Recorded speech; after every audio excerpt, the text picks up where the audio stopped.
I want to congratulate the great American patriots who flew those magnificent machines tonight, and all of the United States military on an operation the likes of which the world has not seen in many, many decades. Hopefully, we will no longer need their services in this capacity. I hope that's so. That was President Donald Trump on Saturday night making the announcement following the United States striking 3 nuclear sites in Iran in what was a targeted, precise attack that you now may know. If not, you're waking up on a Monday morning, getting it started, realizing that this was not an attack against the country of Iran. This was not an attack against the Iranian people.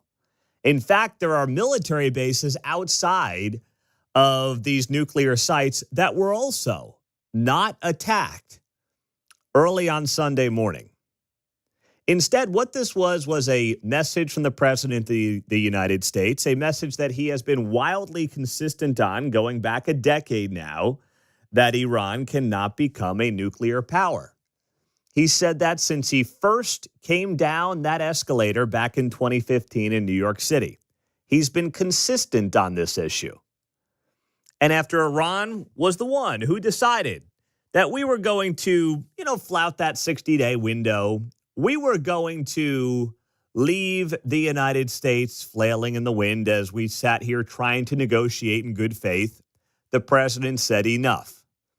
In fact, I believe that Donald Trump really didn't want to do this because he has gotten some criticism from some inside of his own base. He really didn't have any interest in doing it.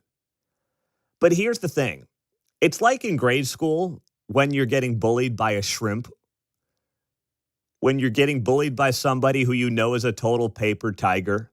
At some point, you got to make people remember that you're the baddest dude on the block, especially when you spend 4 years where the country was like apologizing for what it had done around the world far too many times. And that's what Trump reminded Iran. And it wasn't just about Iran. That is in part what President Trump reminded the world of on Saturday night, early Sunday morning. I don't believe that Trump is in any way looking for some type of broader conflict. How many times can you hear it over the last 36 hours? Whether it's from the president himself, whether it's from Pete Hegseth, leader of the Pentagon, or whether it's from his own vice president, J.D. Vance. This is not about sitting there and saying, we want some Iraq 2.0. That is nowhere near the goals of this administration. Here was J.D. Vance on that very topic yesterday, talking to Meet the Press. And the second thing is, Kristen, I certainly empathize with Americans who are exhausted after 25 years of foreign entanglements in the Middle East. I understand the concern, but the difference is that back then we had dumb presidents, and now we have a president who actually knows how to accomplish America's national security objectives. So this is not going to be some long, drawn-out thing. We've got in. We've done the job of setting their nuclear program back. We're going to now work to permanently dismantle that nuclear program over the coming years, and that is what the president has set out to do. J.D. Vance putting it very bluntly. We used to have dumb presidents, he says. Now we don't, John. Corn Pop used to be the baddest dude. R.I.P. Corn Pop. Yeah, Corn Pop was a bad dude. But now we got real bad dudes. Bad dudes that are going to remind the worst dudes that are what you need to be concerned about with the United States of America. And J.D. Vance has long been a poster boy on the right for Republicans who don't want to get entangled in overseas conflicts that don't ultimately serve our interests.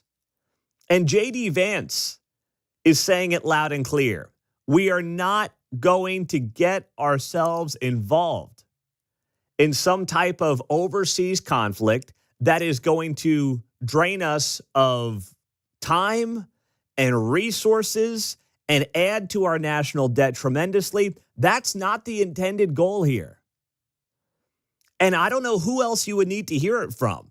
I mean, you might be like, hey, Marco Rubio's always kind of been like this. He's been, more on that side of the Republican Party than maybe J.D. Vance. Sure, that's fine about Marco. But J.D.'s right there. Pete Hegseth's right there. These guys have been more towards the isolationist wing of the Republican Party than someone like Marco Rubio. And they're there with the president right now every step of the way. And even Trump himself. Listen, there are plenty of times over 7+ years of this show when I have been critical of Donald Trump. I won't go down the list. But on this issue in particular, it seems like on the foreign policy front, Trump actually rises to the moment. Don't get me wrong. He will mouth off and spout off about people in media and detractors and haters and things like that, right? He'll do that. And whether or not that's appropriate or not depends on the situation. But on foreign policy, Donald Trump, when he addresses it, when he makes his decisions around it, he does seem to have a sobering approach to what he is doing. He takes the moment seriously. And we saw this during his first term. It was oftentimes precise. It was oftentimes effective. And basically every time, it didn't lead to some broader conflict. You can't point to that thing during 1.0 that led to some type of broader conflict. It was, as the president has said over the last couple of days, peace through strength. So for all of his flaws, for all of his maybe things that he hasn't been right on, and he's a human being, so he's not right about everything, he has seemed to have the pulse of the foreign policy in this country and how it should be handled, learning from the mistakes of going back to Bill Clinton, George W. Bush, Barack Obama, and Joe Biden across the political aisle. He has learned from those mistakes. He does not want to duplicate those mistakes. And he has made it pretty darn clear that his interests are not overseas. They are simply with the American people. And the president, in a 3.5-minute speech on Saturday night, and you heard it more from some of his political allies yesterday, of course, with press conferences and TV hits and everything else, the president of the United States is interested in making sure that the American people remain safe. And yes, that's here in America, but it's also overseas. And that is a large part of why this strike was conducted in the manner it was conducted. So the president, of course, said late last week that we're going to give them up to 2 weeks. And 48 hours later, not even 36 hours later, we are striking Iranian nuclear sites. And it's not clear yet whether or not we've taken out all of their nuclear capabilities. There's some reporting on that as we sit here on a Monday morning. But it's clear they have been set back years on their goals to develop a nuclear weapon in Iran. And now we pray for peace. We pray the Iranians wake up and realize that it's time to come to the table. It's time to be honest brokers. And it's time to not make this any worse than it needs to be. And coming up, the heroes from Saturday night were right here in Missouri. These B-2 bombers flew from Whiteman Air Force Base on a 30-hour flight over to Iran, and they landed back here in Missouri at Whiteman at about 5 p.m. yesterday afternoon. The details behind what these men did out of Whiteman Air Force Base is tremendous. And we'll share some of that with you next on KCMO Talk Radio 95.7 FM and streaming on the KCMO Talk Radio app.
Here's some of the reporting from yesterday after these B-2 bombers landed safely back in Missouri at Whiteman Air Force Base. And Mark Alford is going to join us, of course, the 4th Congressional District in Missouri. That includes Whiteman Air Force Base at 7:35 this morning. Mike Kehoe will be here at 8:05, the governor of Missouri. And do you remember the name? Tony Monetti. John shaking his head. Of course he remembers Ran for Tony. office, yeah. Yeah, he was a character. And he lost to Josh Hawley back in 2018 in the U.S. Senate primary. Well, Tony was a B-2 bomber pilot, a former senior advisor down at Whiteman. He's going to be here at 8:30 this morning on KCMO. Tony's in Aruba this week, enjoying his time down there. But he said, of course, I'll hop on with you. So here's what happened. This Operation Midnight Hammer, as it has been dubbed, included 7 B-2 Spirit bombers that flew east from Whiteman Air Force Base in Missouri to Iran. Another group of B-2s flew west over the Pacific to act as decoys. News reports emerged over the course of the day on Saturday that a group of bombers were headed to the U.S. base in Guam. That's, of course, in the Pacific. That's the infamous island that the representative from Georgia said was going to tip over if we had too much military action going on in Guam. But anyway, the 18-hour flight east by the bombers that would drop payloads on Iran required multiple in-flight refuelings as the planes crossed the Atlantic and the Mediterranean. The bombers met up with U.S. fighter jets and support aircraft once over land in the Middle East, executing a complex, tightly timed maneuver. This was according to Dean Cain, the man in charge, of course, of the operation. So you look at, and you probably have seen the map in terms of, these guys flying from Whiteman Air Force Base in Missouri all the way to Iran and coming back. It is an incredible, incredible turnaround that they pulled off Saturday night into Sunday morning. They add here, as the bombers approached their targets, the U.S. deployed several deception tactics, including decoys. And the fighter jets cleared the airspace ahead of them, checking for enemy aircraft and surface-to-air missiles. In fact, according to the U.S., they are unaware of any shots fired at the U.S. on the way in. So at about 2:10 a.m. in Iran, the lead B-2 dropped 2 bunker buster bombs known as the GBU-57 Massive Ordnance Penetrators, or MOPs, on the site at Fordo. Over the next 25 minutes, a total of 14 MOPs, Massive Ordnance Penetrators, would be dropped on 2 of the 3 targets. The third target was used Tomahawk missiles were landing there. No shots were fired at the planes as they left the Iranian airspace. Iran's fighters did not fly, and it appears that Iran's surface-to-air missile system did not see the United States. And throughout the mission, the United States retained the element of surprise. And these men and women did return. There was a big kerfuffle yesterday because Pete Hegseth said, "our boys," referring to the Whiteman Air Force Base folks. And a lot of media reported that there was one female fighter who also was part of this mission. That's great. The men and women, doesn't really matter. But people jumped on Pete Hegseth when he said "our boys." It's like, okay, just pump the brakes. I'm glad you guys now know what a woman is again. I'm glad we're kind of going to do that little song and dance. We can now all define what a woman is. But just relax, okay? That's not the story here. The story here is that the men and women of Whiteman Air Force Base in Missouri did a tremendous job pulling off the most destructive B-2 bomber attack in history. That's what they did. And they got back safely, came back in one piece, and pulled off an incredibly successful mission. And that is something that was highlighted yesterday by Pete Hegseth, of course, head of the Pentagon. And this is part of what Pete Hegseth had to say during a press conference yesterday morning. This mission was not and has not been about regime change. The president authorized a precision operation to neutralize the threats to our national interests posed by the Iranian nuclear program and the collective self-defense of our troops and our ally Israel. That was Pete Hegseth yesterday morning in a press conference. So they continue to use that phrase, a precision operation. And the reason they're using that phrase is because they want to make it very clear this is not the start of something. This is not like phase one and phase two is coming next week or the week after that, or like it's part of a broader plan.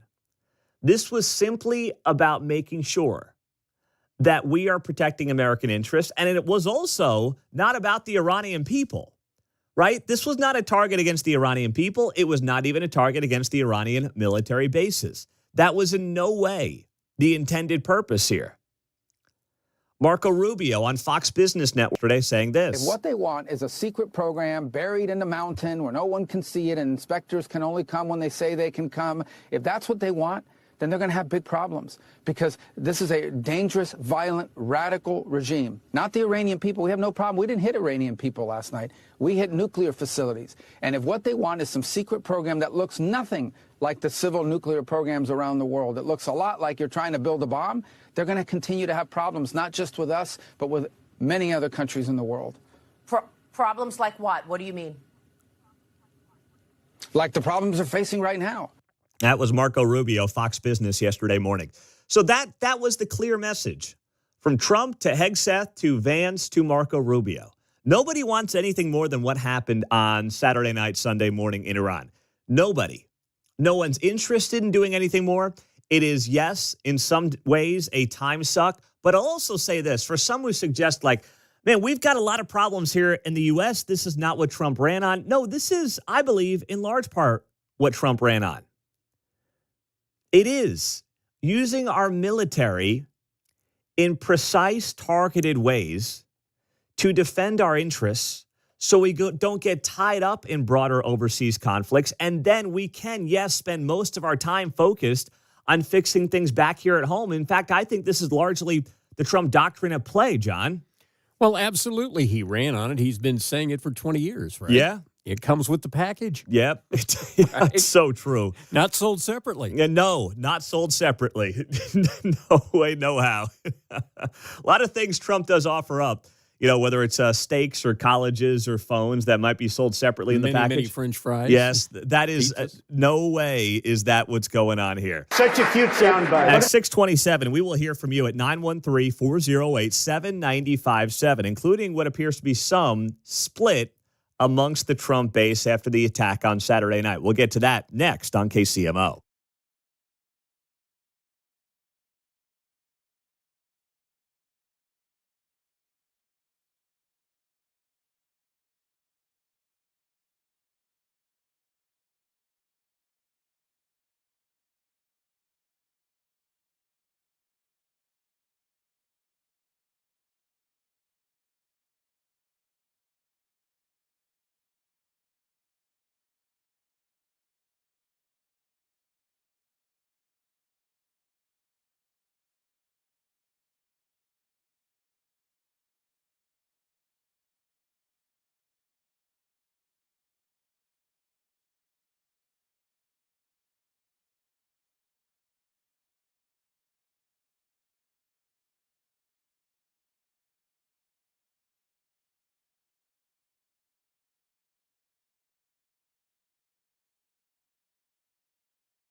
6:34 on a Monday morning on KCMO Talk Radio 95.7 FM. We're always streaming on the KCMO Talk Radio app. Glad you're here with us. Mark Alford in 1 hour, Missouri's 4th Congressional District, of course, the home of Whiteman Air Force Base, where the men and women returned yesterday.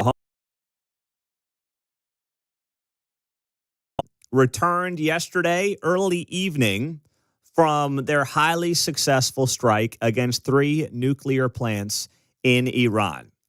An amazing strike, 0 casualties from this strike over the weekend, and hopefully one of those strikes that leads to more peace in the Middle East. That, of course, is the goal of this White House. But it has divided many within the Donald Trump base. Now, I don't believe it's as many as social media would lead you to believe, right? Because you do have some very loud voices who have long been supporters of Donald Trump who have been very critical of this. Candace Owens is one of those. She wrote here on X yesterday, a full payload of bombs was dropped, followed by, quote, "Now is the time for peace." Utterly deranged, writes Candace Owens. Wait, why is that utterly deranged? Nobody was killed. The point was to say, you're not going to develop nuclear weapons on our watch. Let's come to an agreement that is good for you and good for us. Let's remind you who exactly is in charge around here. That was the purpose of it. That was the point of the strike. There's nothing deranged about that, despite what Candace Owens claims. And then she takes it one step further here. Candace Owens writing, if we had raised the $100 million Adelson gave him on GoFundMe, maybe he would have kept his promises. Guess we'll never know. Well, that is quite a statement to make about President Trump. And I think that there are times to be critical of this guy, but to suggest he's basically bought and paid for by Miriam Adelson, who is the widow of Sheldon Adelson, who was a casino mogul in Las Vegas, a longtime friend of President Trump, and obviously Jewish, a supporter of the state of Israel, to suggest that Trump's basically bought and paid for. I mean, at least make the case that Trump supports Israel because his daughter has converted to Judaism. I mean, at least make that case, for crying out loud. But to suggest that, well, the Adelson family gave him $100 million through a super PAC in the election, and therefore that's why he's using the men and women at a Whiteman Air Force Base to go bomb nuclear sites in Iran, is you want to talk about utterly deranged. Candace Owens is utterly deranged with that comment. I mean, my goodness. Pot, meet, kettle, please. This is the kind of stuff where you just shake your head and you say, what are we doing here to ourselves? What's the point of this? So I don't believe that divide is as large as some people are turning it into. But some just can't help themselves. And I think a lot of it, too, for those, have considered themselves long part of Donald Trump's diehard base and have sold that access and sold that idea to their followers, to their subscribers. This is a bad look for them because they've created this mystique that they have a lot of juice in Trump world. And the reality is Trump calls his own shots. Okay, the notion that someone's playing Trump like a puppet master, please. I mean, if there's one thing we've learned about this guy over 10 years, it's that he's not going to be played puppet master to. That's not going to happen with this guy. But when you suggest to people that, hey, I've got the inside scoop, I've got the inside track, I can, help shift policy in this country the way I want it to be, and that's why you've got to follow me. Well, suddenly something like this is a big chink in the armor, so to speak, in terms of making them look, shall we say, not as bulletproof as they insist that they are in that inner circle. 913-408-7957. That is the text line and the studio line on KCMO as we open it up on a Monday morning. Let's go to Stephen in Kansas City. Hello, Stephen. You're on KCMO. Oh, Pete, man, I couldn't be happier, man. This is so great. Anyone that wants to take a victory lap, Ducey's right outside Whiteman Air Force Base on Fox and Friends right now. So, but listen, it just doesn't get any better than this. These are the real monsters that we should have been going at from the beginning. The real radical Islamist monsters. I mean, I love the approach that we're doing here. Is if you want to do some funny business, you want to ignore international law, and you want to keep thumbing your nose at us, then we're gonna destroy the rest of your country. Basically, they can't get out of their country unless we say so. We have total air control over their country, total superiority. Their military has been degraded to about 70%, and it looks like the Israelis are picking off the rest of them. So, I mean, this is magnificent. I mean, this is a magnificent the way they've played this. It's definitely impressive. I mean, I'm not sitting here. I don't know about the rest of you, but I'm not sitting here like smiling ear to ear in the sense of thinking like, this is so great. Like, I'm glad we did this. I'm not ever happy when we have to use the men and women of our armed forces. In this case, our B-2 bomber pilots. That being said, I accept the world for the way it is. I'm proud of the fact that we have the strongest and best military ever known to mankind. And when we need to use them, this is the kind of stuff we need to use them for. And this is how they should be used in this kind of targeted, precise manner. And I think that's where the bulk of the American people are at. I mean, I'm obviously proud of them, but I'm not like glad it came to this. I wish the Iranians would have just come to the table a couple of weeks ago within that deadline that they were given. And, then we don't have to do any of this. But they made that choice, right? 913-4087-95.7. Let's go to Walter in Spring Hill. Go ahead, Walter. You're on KCMO. Good morning, Pete. The thing, the bottom line is we have Obama and Biden to blame for this because they were the appeasers in chief by giving them millions of dollars or what have you.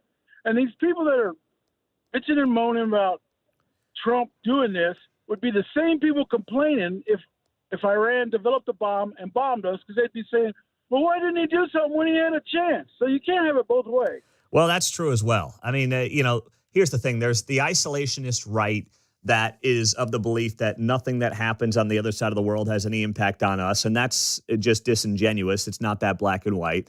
And then you also have, additionally, the people on the left who are trying to forever appease. But here's the thing. I think part of the reason this debate is happening within the Republican Party, you also got to blame George W. Bush. You can't just blame Obama and Biden. Don't get me wrong. They weren't any good on the foreign policy issues either. But George W. Bush and his handling of Iraq is why we sit here nearly 25 years later and people are like, we don't want that again. And I understand nobody wants that again. But because Bush partially screwed that up so bad, that's why we sit here and have to even have the conversation. Libby and Waldo, you're on KCMO. Good morning, Libby. Oh, good morning, Pete. I was telling your screener there that initially I had a real, not a mental break, but having been a former military officer's wife from Vietnam, I understand military tactics. I understand the thinking behind it.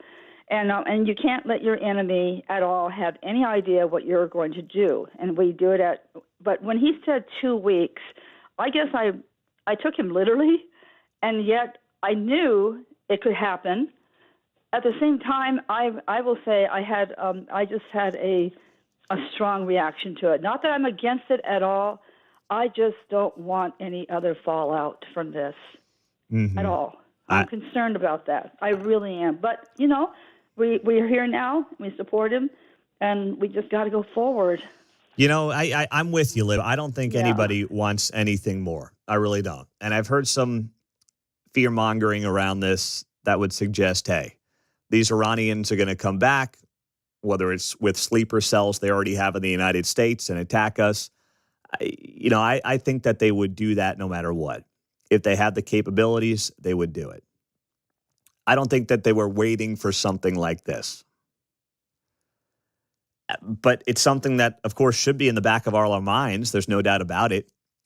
But I also am of the belief that the president has intel, has information, and hopefully has the right people in place, God willing, that will do everything in their power to sniff anything out that may happen here on the homeland. But I also don't believe that you can make decisions if you're the president of the United States and the commander in chief based on being fearful of what terrorist regimes might end up doing. Because then you're in an appeasement phase as the commander in chief. Paul in Kansas City. Hey, Paul. What's up, man? You're on KCMO.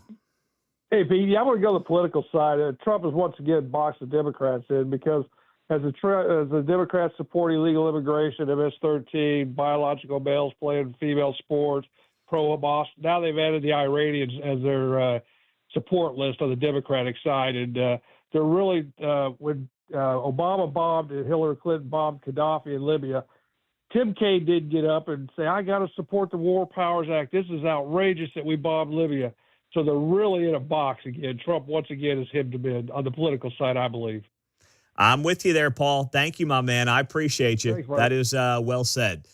Well, 6:45 on a Monday morning. Mark Alford just wrapping up a conversation there with Fox and Friends at Whiteman Air Force Base. He will join us on KCMO next hour. So Mark's warming up on Fox and Friends before his big hit on KCMO. That's fine. That's his warm-up act before the prime time hit next hour here on 95.7 FM. Of course, Missouri's 4th Congressional District Congressman, he is down live at Whiteman Air Force Base this morning. He will be here in 45 minutes on KCMO. The 6 at 6, top 6 stories at 6 a.m. We'll get to next on 95.7 FM.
6:50 on a Monday morning on KCMO after the United States striking 3 nuclear sites in Iran over the weekend. No casualties, didn't even strike the Iranian military bases outside of the nuclear sites. Of course, this developing story we'll be following all morning long on KCMO Talk Radio.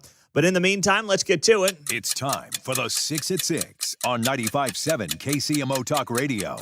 Number 1. Well, let's start off with this. We are obviously in a major heat wave around Kansas City. It was brutal over the weekend. A little bit of a dry heat. Wasn't super muggy, but, man, it was hot. And right now, this heat wave has engulfed basically the entire Midwest to the East Coast. So today, this per the National Weather Service, the hazardous heat will continue with heat indices near or above 100 degrees across the area. A heat advisory remains in effect through 7 p.m. tonight. Now, strong to severe storms are possible this afternoon into the early evening, but that is mainly in northwestern Missouri. So we're not expecting a lot of that here in the Kansas City area, but the hazardous heat will continue throughout today. It's going to make for a hot softball practice tonight with the girls. Jeez, I don't know what I'm going to do about that. Got to bring 2 bottles of water tonight. Make sure that they stay nice and cool. But that's the kind of day that we are in for across Kansas City. Number 2. Next up in the 6 at 6, there was a lot of violence in Kansas City in particular, but around the metro. You had multiple homicides over the weekend. 6 people have died, 5 injured since Saturday morning in a sudden surge of violence across the Kansas City area. You had 1 shot and 1 shooting victim killed, 5 injured down at 18th and Vine. This was at 2 a.m. on Sunday morning. You also had multiple other people around Kansas City killed. Jackson County Prosecutor Melissa Johnson putting out a statement on X, calling the series of cases an unacceptable wave of gun violence, saying it's both heartbreaking and infuriating to witness such a senseless loss of life, especially in a moment when we have begun to see signs of real progress. So she specifically called out the shooting at 18th and Vine, which happened hours after the end of the district's annual Juneteenth festival. She writes here, the Juneteenth festival, an event meant to celebrate freedom, resilience, and community. And to see such a joy could be followed by such tragedy is beyond words. She also said, I want to reaffirm this office's commitment to being proactive. Only 1 suspect across all the incidents has been reported as arrested. Next up in our 6 at 6. Number 3. We'll keep it on that theme, and that is in Lenexa. Police are investigating a deadly shooting involving an officer and a suspect that happened early on Sunday morning. According to the police, it happened at about 3 a.m. Sunday at an apartment complex near 97th and Rose Hill, just west of the Oak Park Mall. When officers arrived, they found an individual inside a parked vehicle near the pool clubhouse. During the encounter with the individual, at least 1 Lenexa police officer discharged their firearm, striking the individual. They were taken to the hospital by Johnson County and later pronounced dead. So we have had a couple of issues now in the last few weeks in Lenexa, in that part of Lenexa as well. And this is also where they wanted to dump the big homeless shelter at the old La Quinta Inn. Real genius city planners they've got there in Lenexa. What could possibly go wrong? Way to go, everybody. Nice job. As we continue through our 6 at 6. Number 4. What is Kamala Harris's future? Well, according to TheHill.com yesterday, Kamala Harris is leaning towards running for governor of California in 2026. Buy you some popcorn, Pete. That's right. Kamala Harris is saying, geez, I've got to replace Gavin Newsom. I guess I even might look halfway decent replacing Gavin Newsom, says Kamala Harris. Gee. Yes. Says Kamala Harris in her own mind. That may be her next political move. Can't these people just go get a real job for once in their lives? I mean, would that kill them to go get a real job for once? and do something that isn't just running for office and screwing the taxpayer and implementing just awful policies with terrible ideas. My gosh, there's got to be some law that says once you run for office X amount of times, like you're just done. You can call that term limits, but it's not really term limits. It's just you can run for X amount of political offices at the local, state, and federal level, and then you're done. Then you got to go to the real world and get a real job. I know that's nearly impossible to implement, but boy, would I love to see it. Because if not, they just go on to their next grift off the taxpayer, and the little guy ends up getting screwed. Then again, if people are going to vote for him, I'm kind of like, you get what you deserve. I don't know what else to tell you. Number 5. In our 6 at 6, the Royals have a rough weekend in San Diego, losing 2 of 3 to the San Diego Padres. They won on Friday night, and then they lost Saturday 5-1, and yesterday a 3-2 loss in San Diego. Day off today for the Royals before they start a 3-game set back at the K tomorrow against the Tampa Bay Rays. Kansas City is 10.5 games out right now of first place, where, once again, the Tigers are just rolling. The good news, though, is that they're still right in the thick of the wild card hunt. They're 2 games back of the last wild card spot. So at 38-40, they are in the mix for the postseason. Still, no doubt about that. And lastly, Number 6. on the sports scene, we had a Game 7 of the NBA Finals last night. It was the Thunder beating the Pacers 103-91, the first championship for the Thunder based on their time in Oklahoma City. They got there, back in 2012, lost to the Heat. Tyrese Halliburton, Iowa State standout, went down in the first half for Indiana, the best player for the Pacers, and the Thunder pulled away in the second half for a 12-point win to take the NBA championship last night, 103-91 over the Indiana Pacers. Congratulations to the state of Oklahoma. We'll continue in the 7 o'clock hour with the worst reactions we are seeing in the wake of the strikes in Iran over the weekend. We'll get to that next on 95.7 FM KCMO.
There have been a lot of just weird reactions to what happened over the weekend in Iran with 3 nuclear strikes struck. Say that one 3 times in a row. 3 nuclear sites struck by, of course, B-2 bombers who came from Whiteman Air Force Base here in Missouri and went to the other side of the world early on Sunday morning in Iran at about 2 a.m. and struck these 3 locations. And obviously the goal here for the President of the United States is to promote peace through strength and get these individuals to the table, right? Get the supreme leader, get Israel, get the Middle East to the table and say, guys, let's come to a conclusion here that is in the best interest of everybody. That's the ultimate goal. But I saw this approach from many on social media over the weekend. And it went something along these lines. What Trump did, what the U.S. did, was like punching someone at the bar and then telling them, now is the time for peace. That is such an awful analogy. John's throwing his hands up on the other side of the glass. I wish I could have seen that. Did the writer's parents have any children that lived? That's my main question. Oh, my gosh. That's what I thought when I saw stuff like this. But it got like millions and millions of views, posts along these lines. Here's the difference. You want to use your bar analogy? I'll use your bar analogy here. All right? The bar analogy is you're minding your own business at the bar all night, and someone's mocking you. They're threatening you. They're saying, let's go outside, buddy. You bumped into me. You looked at me the wrong way. And you're like, bro, I'm just here for a good time. Just trying to have a couple drinks, mind my own business. Oh, yeah? Oh, yeah. And this guy is heckling you all night. He's pretending to punch you all night. He's threatening. And you're like, dude, come on, just leave me alone here, bro. And let's just all have a good time. Let's get a couple drinks and go home. Everybody's happy. And from the back of the bar, this guy won't leave you alone. And then finally, you continue to try to promote peace. You continue to try to mind your own business. You don't want to make a scene. You want what's in the best interest of everybody. And he takes it a step too far. He throws that first punch. Now, it's not really a punch. It's not intended to be a punch, but he's trying to be a bully, trying to be a tough guy. And you say, listen, pal, you want to go out back? Let's go out back. I'll show you how this goes. And you knock him out, one clean punch, bing, bang, boom, rest is over. That's it. That's the correct bar analogy that people will not put into perspective on what just happened over the weekend. He also punched your best friend, too. Yeah, yes. Good addition there, Mark. Well done. Nice job by you. That's the correct bar analogy, if you want to use one. Not like, man, the U.S. punched somebody at the bar and then said, now is the time for peace. That is so disingenuous. But I saw a lot of that on social media Saturday night into Sunday morning. It's like, come on, we're not the instigators here in all this. How long do you want to give these individuals before you finally say, guys, I've given you multiple deadlines. You're not abiding by them. We're trying to promote peace here in the region. You're doing things we've agreed that you can't do and you can't have. And if you're not going to make good on those promises, we're going to have a problem here. And it's going to be very easy for us as the United States, with the most powerful military in the history of mankind, to fix what we perceive to be as the problems that you have created. That is what happened over the weekend. I'm going to be at the bar over the next couple of weeks. If you see me there, come by, I'll buy you a drink. Otherwise, you start throwing crap at my girlfriend again, we got a problem. Yes. That's exactly right. And that is basically what Marco Rubio, the Secretary of State, was saying yesterday. He made the rounds on multiple Sunday morning news shows. And here's what he said on CBS. Do you know why we have bases in Bahrain and Qatar and UAE and all these places? All of those bases are there because those countries are afraid that Iran will attack them. If Iran was not a threat to the region, if the Iranian regime, because I'm talking about the Iranian people, the regime was not a threat to the region, we wouldn't have to have any of these bases. Those bases are there because those countries are petrified that that the Iranian Shia clerics that run that country will attack their country. Will the United As you States know, they've defend got them a if they very are? difficult history. Well, that's why we're there. That's why we're there. So, but yes, they'll we attack will us, defend is them. what they're threatening to do. So we'll defend our people, obviously. We'll defend our people. Well, they'll attack our bases. And those are our bases, and we're going to defend our personnel, and we're prepared to do that. But we'll do more than just defend. We'll impose costs on Iran if they attack American personnel, whether they do it directly or whether they do it through some of these proxies that they try to hide behind. And that includes the Houthis. Yeah. So another proxy of theirs. So, but let's hope they don't choose that route. Let's all hope that they actually decide, okay, let's go negotiate, because we want a diplomatic and peaceful solution. We have achieved our objectives. We're ready to negotiate this in a peaceful, diplomatic way. We've been prepared to do that for days. They are the ones that played games, as they have done for 40 years, as they have done to multiple presidents. They tried to play games with President Trump, and they see what happens. This is not a game-playing president. When he says he's going to do something, he will do it. Would we call this FAFO on the streets? Would that be the correct acronym here for part of what happened over the weekend? I think so. And to add to the bar analogy we were just talking about, here's the other thing. The guy heckling you at the bar is like 110 pounds soaking wet and 5'4" and couldn't bench press 85 pounds. And you're 6'5", benching 275 on a light workout day. That's adding to the bar analogy here as well. We're not going to get bullied. We're not going to have terms dictated to us by the guy at the bar who's 110 pounds, 5'4", soaking wet. That's not what's going to happen here, to keep that bar analogy going. And the purpose is not because the guy who's 6'5" wants some type of fight at the bar. He doesn't. He's trying to hold off fighting this guy. But at some point, you got to put people in their place when they're teasing you, when they're bullying you. We had that conversation in our house, right? It's like, we got one kid who likes to tweak the rest of them sometimes. And, sometimes you got to tell the others to stand up for themselves. Hey, you're bigger. You're stronger. Stand up for yourself. That's what the United States did on Saturday. And it is not about creating broader conflict in the Middle East. It's not. Randy is on KCMO. Go ahead, Randy. Good morning. Yeah, hey, I saw a clip of the UN Security Council meeting, the emergency meeting, and it was hilarious because the UN ambassador from Israel literally read the riot act. He said, you guys do A, B, C, D, E, F, G, and then you come to this council and you ask for sympathy? He said, you got to be kidding me. He said, this is disgusting. It's like a parent that doesn't discipline their kid. They throw a fit in the Hy-Vee, and everybody else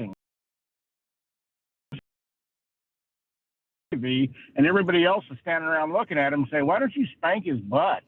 And so Trump spanked their butt, and everybody's like, look how terrible they are to their child. So it's go look at that UN meeting. It was very interesting to see the laundry list of what Iran and their proxies are doing.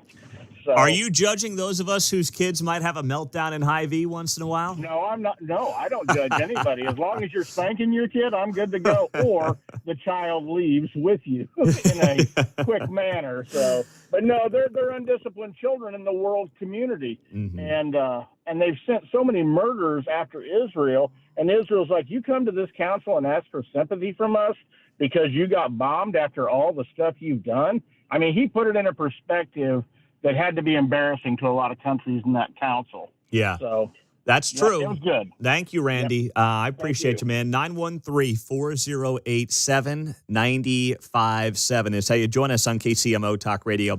That is also the text line, 913-408-7957. We're continuing. The O'Reilly Morning Update, of course, is coming up. And we have some insight from Bill based on something he said over the weekend that stood out to me. We'll share that with you. And then Mark Alford, Missouri's 4th Congressional District, live from Whiteman Air Force Base at 7:35 this morning on KCMO Talk Radio.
Interesting commentary there by Bill O'Reilly on a Monday morning on KCMO Talk Radio following the 3 strikes against the Iranian nuclear sites at about 2 a.m. on Sunday, Iranian time. Of course, we were up here in the studios at about 8 o'clock, an hour before President Trump went live. And I do want to pat this radio station on the back for being live while that attack was going on.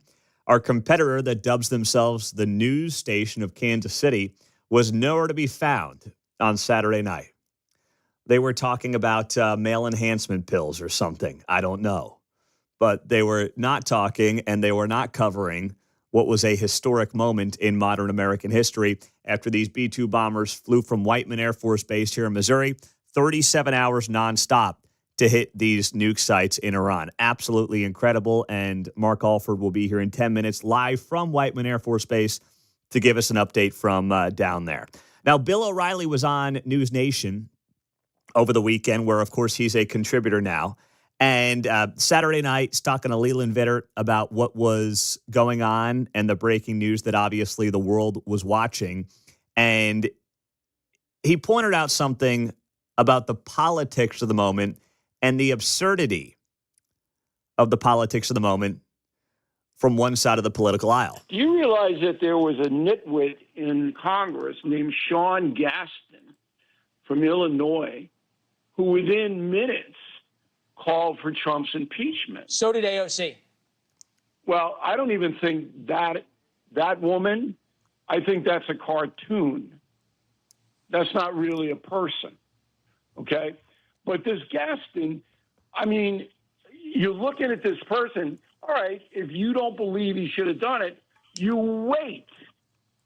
You don't do that 10 minutes after a military action when we still have people in the air. That was Bill O'Reilly. He's absolutely right. If you want to disagree with Trump's decision to make the case, more power to you. It's America. You can do that. But can you wait until the guys and gal return home to Whiteman here in Missouri? Can you wait for them to land back on U.S. soil? Is that too much to ask? Like, can we wait till Monday morning to have that conversation? Now, I will say this was not the entire Democratic Party. It's not fair to paint that broad brush. My former congressman, when I was working at Fox and living on the East Coast, his name is Josh Gottheimer. He represents a portion of northern New Jersey. He put out a statement praising the strikes on Iran as, quote, a critical and decisive action to protect America and freedom and democracy at home and around the world. So it was not the entire Democrat Party. In fact, you obviously had some Republicans who were very critical of this over the weekend.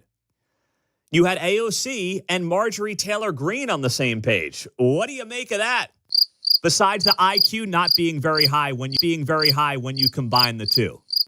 Like, that's fascinating, right? Based on what happened here over the weekend. So it really wasn't a party breakdown. You can't say like Republicans are saying X and Democrats are saying Y. There's this weird coalition forming between factions of the Republican Party and the Democrat Party on this specific issue. And that's why, we should all just look at it as issue by issue and topic by topic. But I'm not picking the side of like parties here, and I don't think anybody should. It's just about having some common sense in what just happened over the weekend and saying we struck 3 nuclear sites. It was targeted. It was precise. And now we want to move on from all this. And now we want to come to a conclusion on all this.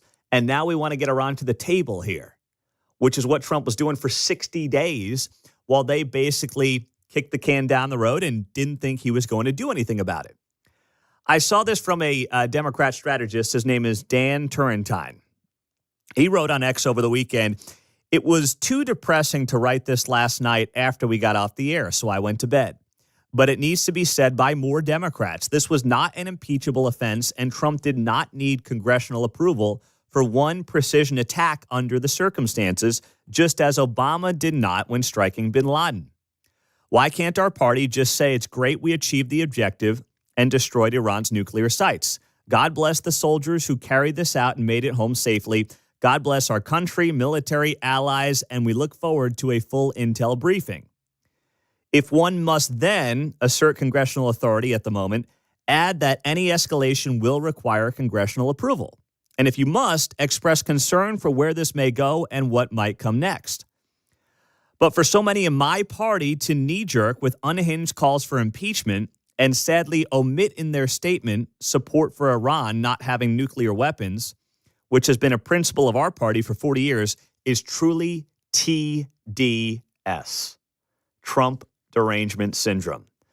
That is a post from Democrat strategist Dan Turrentine on X yesterday. And credit to him for saying that. Credit to Josh Gottheimer, one notable representative, for also calling these strikes successful. And also John Fetterman, a congressman, of course, out of Pennsylvania, a senator out of Pennsylvania, saying that as well. You know, here locally, you're not going to see anything from, well, you're not going to see a lot from either of our representatives.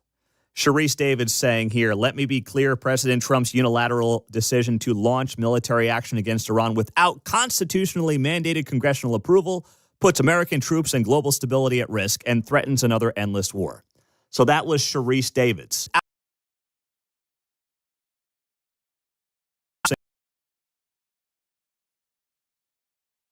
Sharice Davids on the Kansas side of the state line doing exactly what Dan Turrentine told her not to do. Go figure. Coming up, Mark Alford at Whiteman Air Force Base next.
Missouri's fourth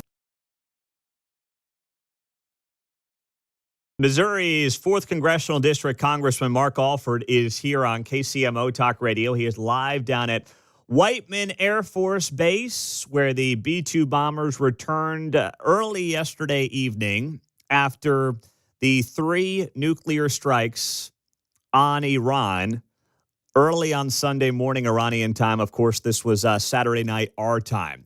And he was warming up for his big KCMO hit by being on Fox and Friends last hour. Good morning, Congressman. How are you?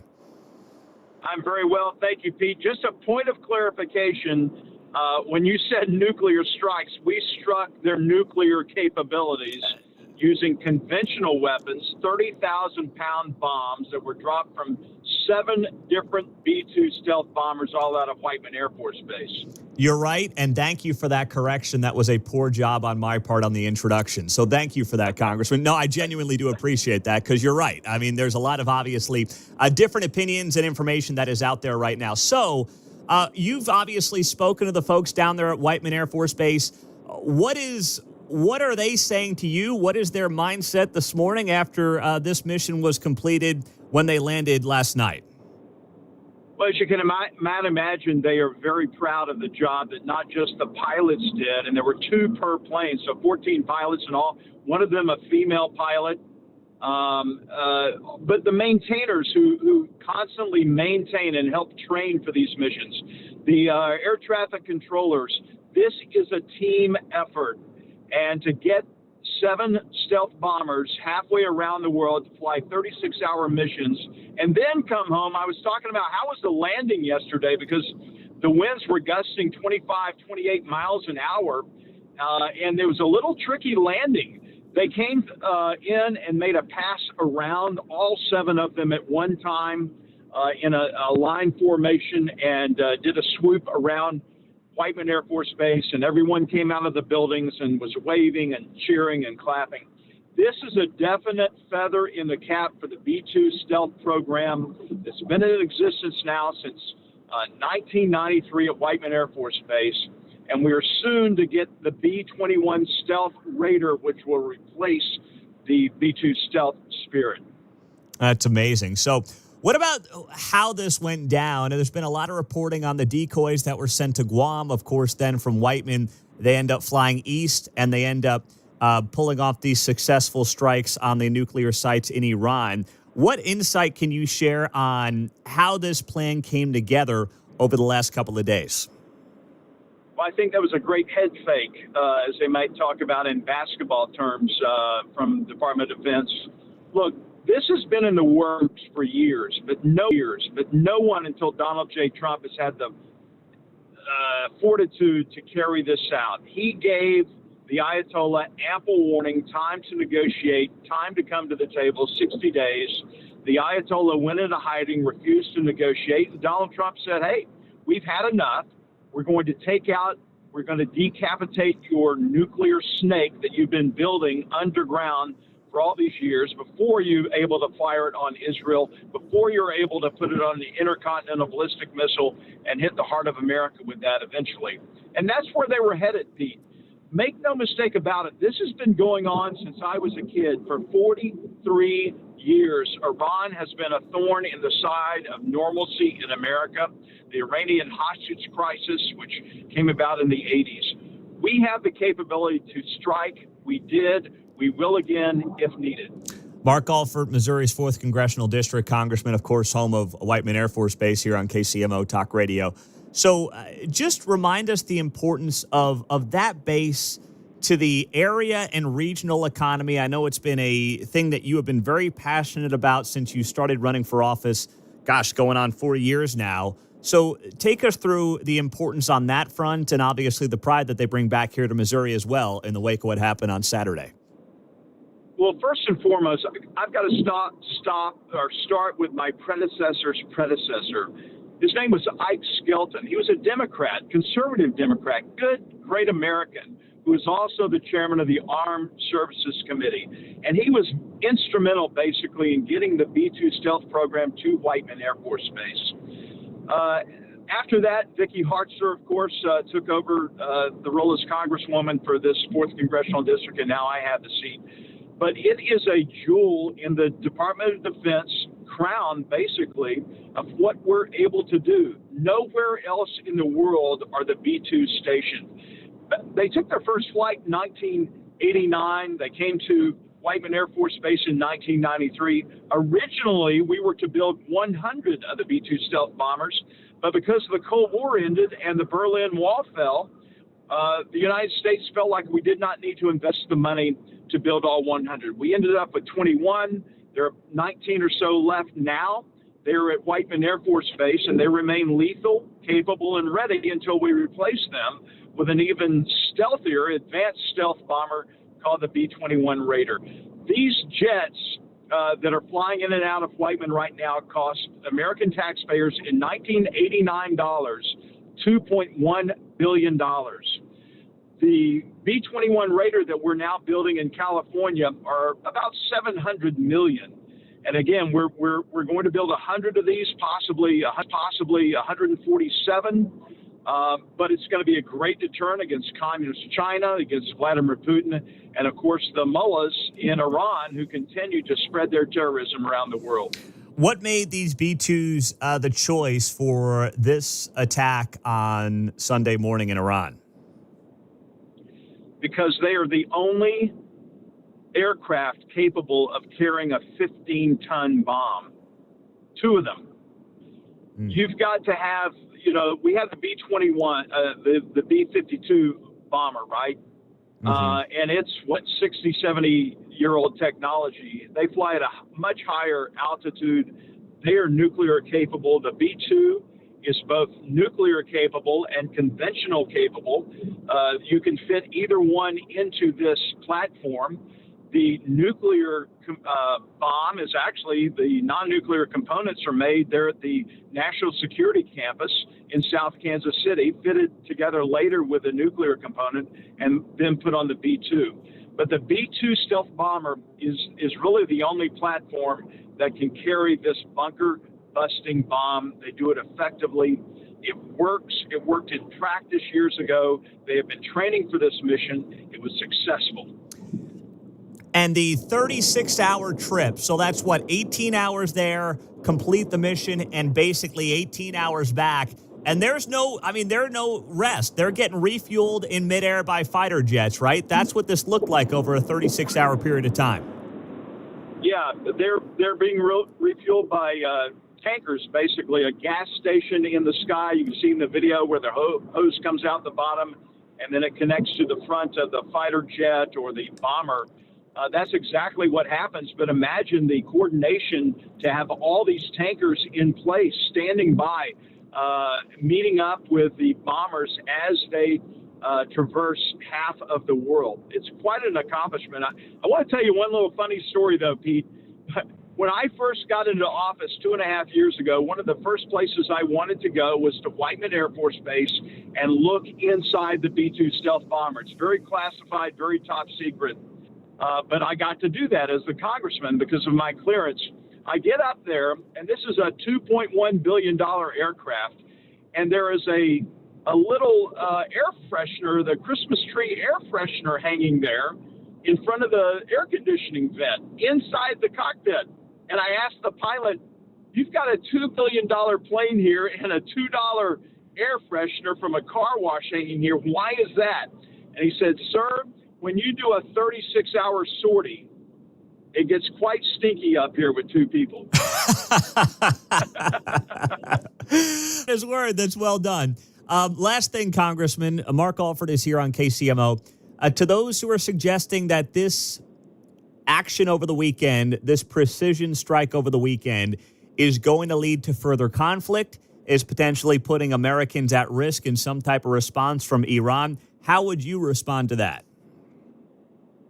Look, Iran is going to be a bad actor until the Ayatollah leaves. I'm not calling for regime change, but in 1964, Ronald Reagan did a speech on behalf of Barry Goldwater, who was running for president. You look it up, it's one of the greatest speeches. It really defined Reagan and set him on a trajectory of his own for the presidency presidency of the United States. It was a speech called "It's a Time for Choosing." This is a time for choosing for the Ayatollah. Do you want to have peace or chaos? Do you want to have prosperity or poverty? Do you want to be a part of the Arab world, the normalcy, or do you want to be ostracized and isolated? Because I'm telling you here, right now, Pete, the president of Egypt, the king of Jordan, Saudi Arabia royal family, they do not like what Iran has been doing. They want to have a normal, peaceful relationship with other actors in the Middle East. And until this regime changes or changes their ways, we are not going to have that. The decision lies with the Ayatollah this morning.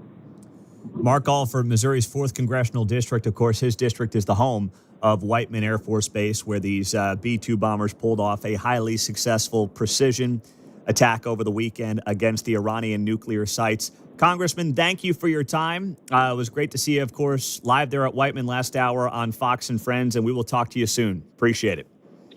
Thank you very much. I'm heading to KCI to catch a plane back to the swamp, so we will talk to you later. That sounds great. There you go, Mark Alford, and of course the host of Mark Alford's America here on 95.7 FM, airing on Saturday afternoons. The good, the bad, and the ugly from the weekend is next, and then we have Mike Kehoe, the governor of Missouri, at 8:05, right here on the KCMO Talk Radio app.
7:50, happy Monday morning on KCMO. Mark rolling through the bangers this morning. Mark, what did you have there for me? I didn't recognize that one.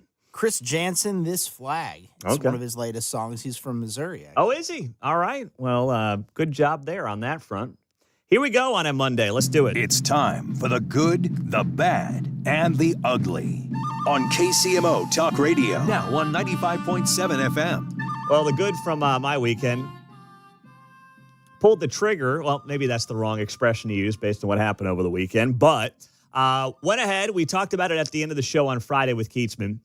And we got a starter set of golf clubs for Claire. And, man, she is just loving it. And I am honestly kind of surprised. Got a putter, 7-iron, driver. And, I mean, all day yesterday, it's 93 degrees. Let's go outside. Let's go. Let's knock the ball around. I'm like, my goodness, I'm sweating here. But sure, let's do it. Let's have some fun.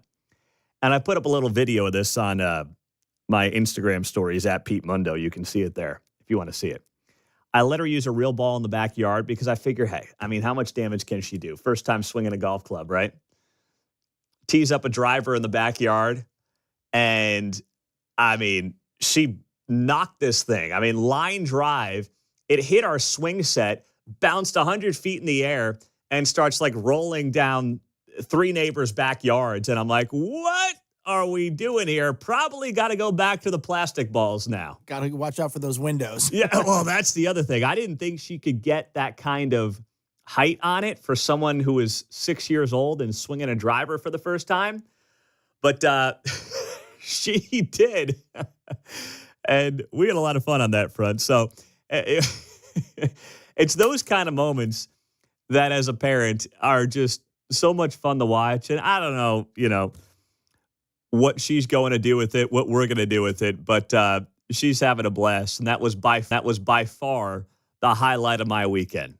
Outside of being up here on Saturday night and covering the breaking news, which of course took up a couple hours after we had the successful strike against the 3 Iranian nuclear sites, which, of course, we were covering while our competitors were asleep at the wheel, running I don't know what they were running exactly, but they were not running the news. I'll leave it at that. They were talking a little AI, I heard. Oh, Mark, you were checking in on the competitor? I flipped back and forth just to see. They were doing AI talk? Yeah. So we're in breaking news coverage on Saturday night, and the competitor is doing AI talk. I wish it would have been male enhancement pill talk. That would have been better, but at least you're being honest. That was in there for sure. Oh, okay. All right. Fair enough. So the news, air quotes, station in Kansas City was in AI chatter while we were covering the actual breaking news and the president. Go figure. How about that? So that was the good from the weekend. Now the bad from the weekend. Emmanuel Cleaver and Sharice Davids, our local Democrat Congress members, had a very similar reaction to the strikes. I'll go with Cleaver here. He posted on social media yesterday, President Trump's bombing of 3 sites in Iran was unconstitutional. Only Congress can declare war. We didn't declare war, Cleaver. I mean, you muster moo. There was no war declared here. Amazing grasp of the obvious. He adds here, I remain hopeful that the Iran's nuclear capabilities. Wow, look at that. A typo in his statement. Color me shocked. I remain hopeful that the Iran's nuclear capabilities have been seriously weakened or destroyed. However, I'm concerned that Trump's actions threaten to trap the U.S. in an escalating conflict. So he's like actually saying he's okay with what happened, but he just can't give Trump any credit. Mm-hmm. He says here, recently both Democratic and Republican presidencies have felt comfortable in overstepping their Article 2 constitutional authorities. This is a power grab. Any further military action must first be voted on by Congress. Yeah, because you guys would definitely not have leaked this and put our B-2 bomber pilots flying from Missouri in some type of harm's way, right? No way that had Congress been involved in this, it would have been leaked to the media and could have seriously endangered the men and women flying out of Whiteman Air Force Base. Not a chance, right? Congressman Cleaver, please spare me. The president is the commander-in-chief. They have latitude. on precision strikes like this.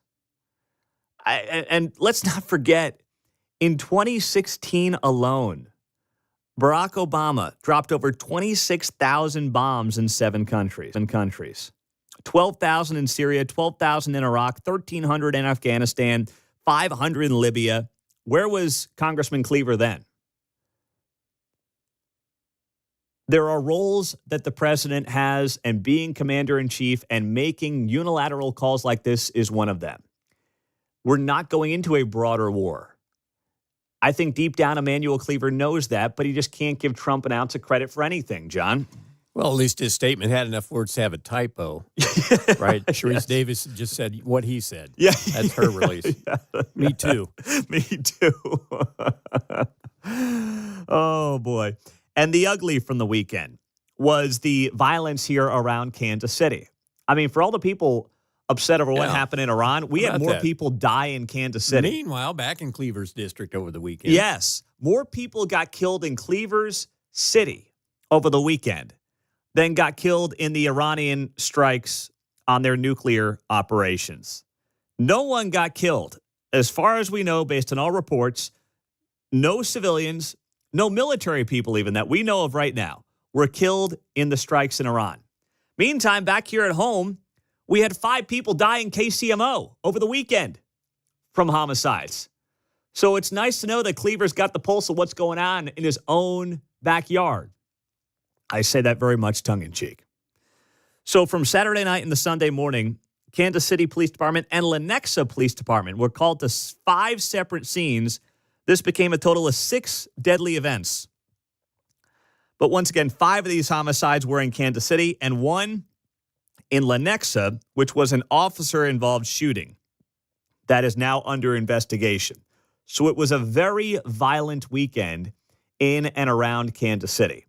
And that is our ugly from the weekend here on KCMO Talk Radio. And we'll obviously be watching this and covering this, especially in Lenexa, where at about 3 a.m. on Sunday at an apartment complex near Oak Park Mall, officers showed up, found an individual inside a parked vehicle near the pool clubhouse, and during their encounter, at least one Lenexa officer discharged their firearm, struck the individual, who was later pronounced dead at the scene. There's your good, your bad, and your ugly. Mike Kehoe, the governor of Missouri, is next.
And most importantly, I want to congratulate the great American patriots who flew those magnificent machines tonight, and all of the United States military on an operation the likes of which the world has not seen in many, many decades. Hopefully, we will no longer need their services in this capacity. I hope that's so. That was President Trump on Saturday night. You heard that speech right here on KCMO 95.7 FM just after 9 p.m. local time. And those B-2 bombers flying out of Whiteman Air Force Base right here in Missouri, going to Iran, completing the precision strike, and returning home to the Show Me State at about 6 p.m. last night. The governor of the state of Missouri, Mike Kehoe, is here on KCMO Talk Radio. Governor, on behalf of Missouri and on behalf of the men and women at Whiteman Air Force Base, what was your reaction to what happened over the weekend? Well, it's good to be on with you again, Pete. Thank you for having me on. I think you heard the secretary say these are warriors. The men and women of the 509th stationed out of Whiteman did a fantastic job. And as you know, not just the pilots, it's the support crew. It's all the people around them who plan for these missions, and then they do execute them flawlessly. That's what training and having a well-trained military is all about. I'm super proud of them. I know I joined thousands of Missourians who feel the same way, hundreds of thousands of Missourians. So be proud of, our military, but an extra level of satisfaction that Whiteman and the 509th played the critical role that it did in delivering what we know is to be kept and get freedom and encourage peace in that region, which has been so upside down for so long. The president is not going to mess around. Come to the table and negotiate and figure out a way to get peace, or it won't be good. And so I'm super proud of those folks in Whiteman and the support team that supports all those pilots. The importance of Whiteman to obviously the Kansas City region, but the state of Missouri as a whole. How would you explain and quantify that, if you can, from not just a military perspective, but also from an economic perspective? Well, I can explain it from an economic perspective. It's not the perspective that you want to look at, but we definitely know what it is. If you take Fort Leonard Wood in Pulaski County, and then Whiteman up in Johnson County, and then Rosecrans up in Buchanan County in St. Joe's, those three bases are they're in the top three economic impact to our state in total. Obviously agriculture, healthcare, et cetera, but the impact of our military bases in our state economic-wise and the ripple effect they have in the communities around them, as you well know from being close to the Whiteman base, is huge. And we want to continue to promote Missouri's strategic positioning, our readiness, and quite frankly, Pete, when I talk to folks at the Pentagon and I go to these bases and we talk to folks, I've been to change of commands, I've talked to various people in the Pentagon in the last several years. One of the things they talk about is the support the community gives these bases. The great education institutions, Knob Noster and Waynesville over at Fort Leonard Wood area are two of the best public schools in the state, and they love that for their servicemen and women and their child. They love children. They love the business community, which has a great civilian support system, both at Whiteman and at Fort Leonard Wood and up at Rosecrans, really support the men and women who are stationed there. And the Pentagon definitely sees that, and they're grateful for the support the community gives, so we can never stop supporting those bases from a community perspective. You mentioned there, Governor Mike Kehoe, the strategic position of Missouri. Is it as simple as obviously the central location in the country, or what else is there that Missouri brings to the table from a strategic positioning that the Pentagon likes?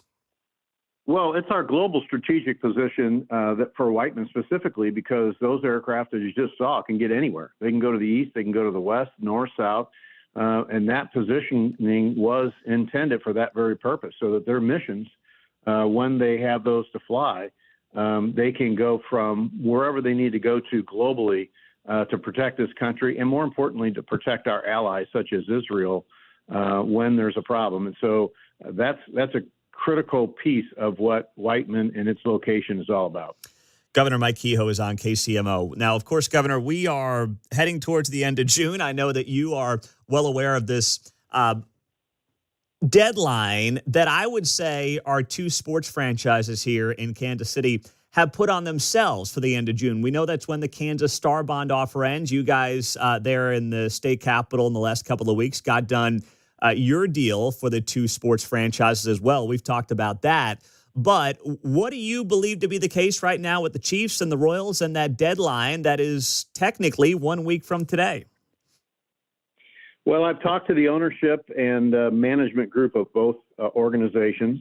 They are very grateful that Missouri made a serious package together that we think has an incredible economic impact for our state.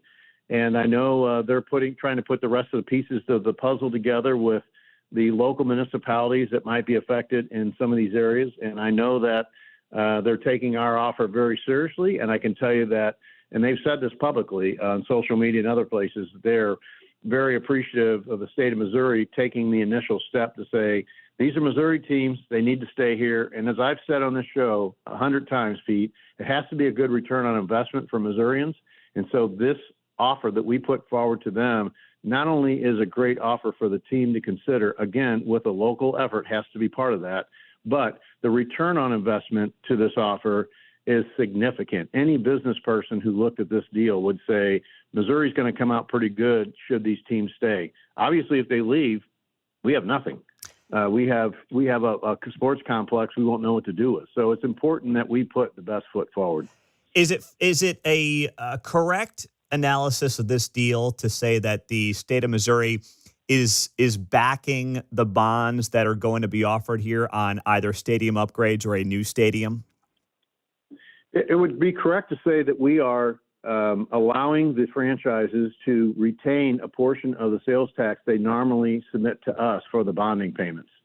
And so that's how the mechanics of that will all work. That has to be worked out. But at a 100,000-foot view, that's what's going to happen, is that a portion of those sales tax they'll keep, a portion for bond payments, a portion that we will still keep, and then we will get the net new. So like it or not, I don't like prices rising, but you and I both know the cost of beer is going to go up, the cost of parking is going to go up, the salary a player gets has gone up, sometimes I think astronomically.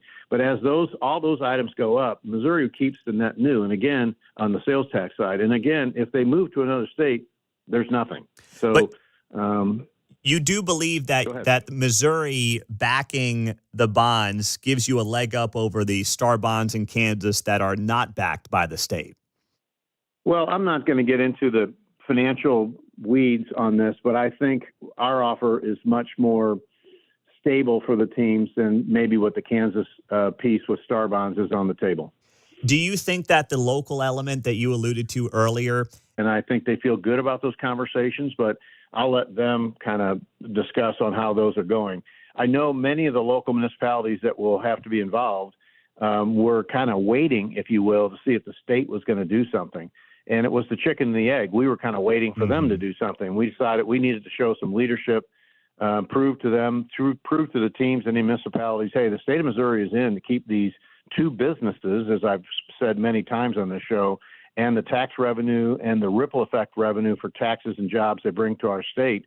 That's a conservative position. Keeping business here in Missouri, keeping Missourians employed, understanding what the impact is to our economy, I think those are all good conservative positions. So after talking to the teams then, Governor, do you feel like there is a deadline that is approaching rapidly, or do you think we might be sitting here on July 1 without a decision, despite them saying, end of June was probably going to be that deadline?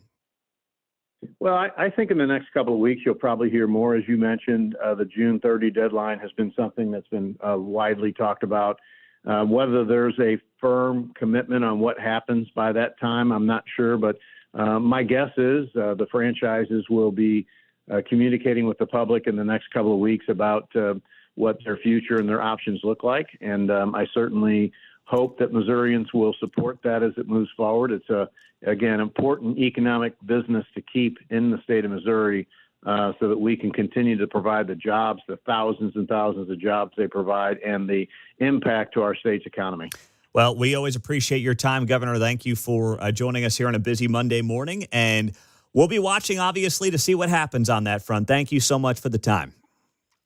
Thank you, Pete. And remind Missourians on our first subject to stay vigilant, watch out for anything that's suspicious that's going on out there.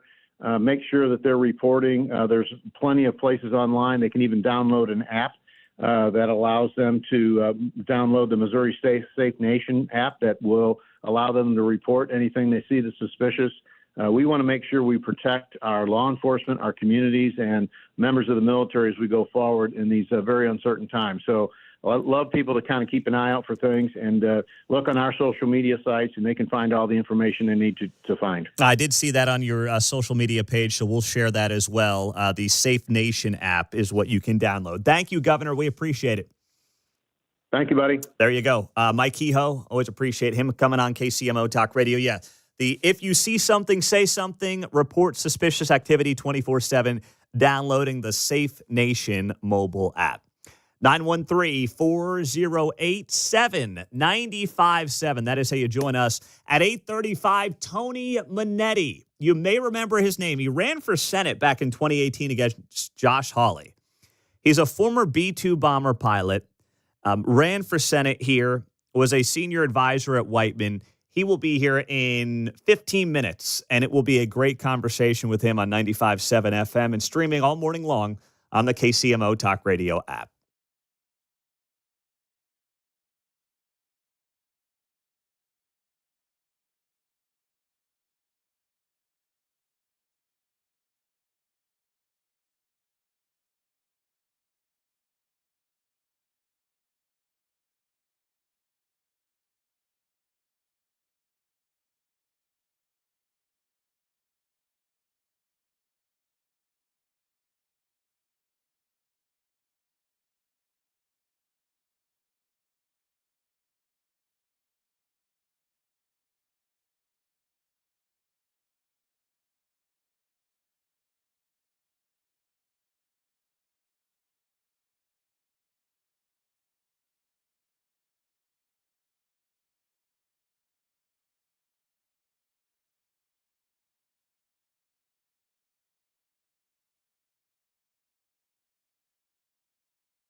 Oh, this is a great tweet I just saw. X-post, I guess we'd call it now, not tweet.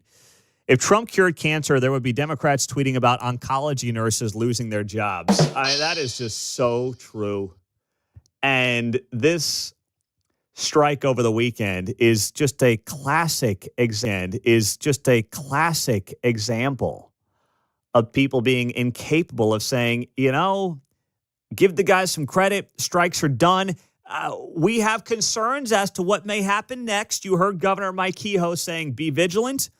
We got an app out there that we want people to utilize, and obviously let us know if they see something, say something. It's called the Safe Nation app. We shared it on X at Pete Mundo, and Mark will pop it up on the KCMO Talk Radio social media accounts as well. But that's not the conversation some are wanting to have right now. You got Emmanuel Cleaver out there saying he can't do this. He can't. Obama dropped 26,000 bombs in 2016. My goodness. Sharice Davids was not around then in Congress, but she put out a very similar statement to Emmanuel Cleaver saying President Trump's unilateral decision to launch military action against Iran without constitutionally mandated congressional approval puts American troops and global stability at risk and threatens another endless war. It does not threaten an endless war. It doesn't. And when it comes to putting American troops at risk, could you imagine if that strike had to go through Congress? That thing would have leaked potentially while the men and women flying from Whiteman Air Force Base were in the air. You know as well as I do, New York Times, NBC, somebody would have leaked this to the press out of Congress because suddenly the amount of people that knew about it would have been exponentially greater than what was known going into the attack on Saturday night, Sunday morning. And that opens up American troops to be at great risk. Right? Like, this is not the conversation to have a day or two after this happens. If you want to suggest that there could be fallout from this, that we need to be careful about, that's a fair conversation to discuss this week. That is. But for hours after the strike to have happened, for these men and women to not even be back at Whiteman, and for people to be posting on social media, hey, you can't do this. What are you doing? You can't be going down this road. It's like, guys, that's not the play here. It's not necessarily a sign of intelligence to state the obvious. Yeah. Yes, Yeah. we have to be careful. Yeah, thank you. Thank you. Yeah, you're right. J.D. Vance also noting something that needs to be shared here, that this was not an attack on the nation of Iran. We did not attack the nation of Iran. We did not attack any civilian targets. We didn't even attack military targets outside of the 3 nuclear weapons facilities that we thought were important to accomplish our goal of preventing Iran from having a nuclear weapon. So how Iran responds, I think, is ultimately the ball is in their court. But if you look at what we did, it was very precise, very narrowly tailored to our objective. And if the Iranians decide to expand this, then that's ultimately their decision, and the President of the United States will respond in kind. That is J.D. Vance on ABC yesterday, and Pete Hegseth, of course, head of the Pentagon, doubling down on this as well. Here's what he said during a press conference. As President Trump has stated, the United States does not seek war. But let me be clear. We will act swiftly and decisively when our people, our partners, or our interests are threatened. Iran should listen to the President of the United States and know that he means it, every word. I want to give congratulations to our Commander-in-Chief. It was an honor to watch him lead last night and throughout, and to our great American warriors on this successful operation. God bless our troops. God bless America.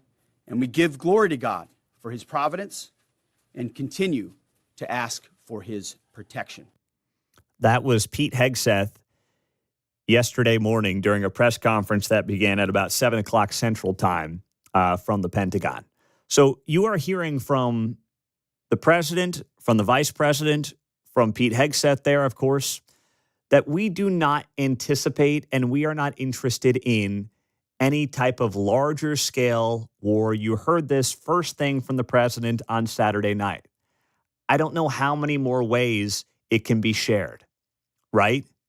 How many more times the same people in charge can say the same thing? I also find it fascinating that those who wanted to just cut endless checks for billions of dollars to Ukraine to continue a war suddenly find themselves in a position right now where they're like, what are we doing here? Now, Hey. yeah, whoa. Now, I will say two things can be true at the same time in this case. Giving Ukraine the ability to defend itself, not involving U.S. troops, having them hopefully weaken Putin and weaken Russia is in America's interests. I'll give you that. There also had to be and has to be some type of an off-ramp here for everybody involved. Like there's a nuance to that, right? And in this lane as well, there's a nuance when it comes to how this is being handled. But on social media and cable news, nuance is really not of interest to anybody. It's carnival barking. That's what it is. Instead of saying, hey, there's a lot of gray here in this and how we handle both of these cases. And also, you have to be willing to adjust and change your opinion based on how things unfold. You can't be steadfast on an opinion when you get new facts that should change the opinion. That is also something that needs to be highlighted here, and we'll watch how it plays.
Well, after the successful strikes on the Iranian nuclear facilities over the weekend, we are happy to welcome on an old friend of the show. If you have been listening to us since day one in 2018, you hopefully remember Tony Monetti, retired lieutenant colonel, former B-2 pilot. He is the author of a new book called The Stealth Way that is available on Amazon as well. And he's joining us on KCMO Talk Radio. He ran for U.S. Senate back in 2018 in the Republican primary. Tony, good morning. It's great to have you back on KCMO. How are you, my friend?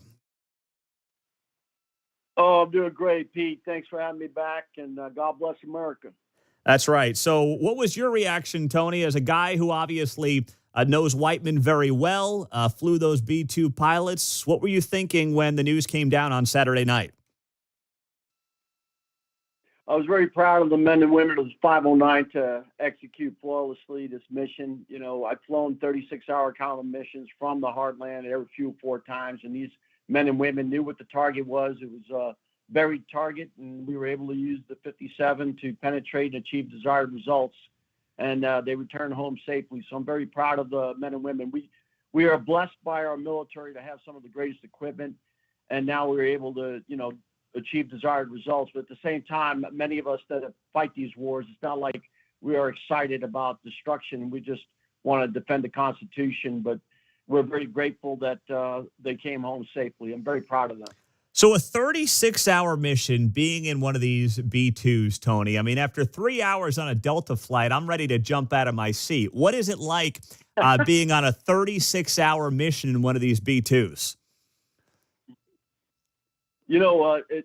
I remember the first one. I actually did one of the missions. It was very top secret. No one knew that we had launched. There was 2 of us, and we went alone and unafraid with no support package.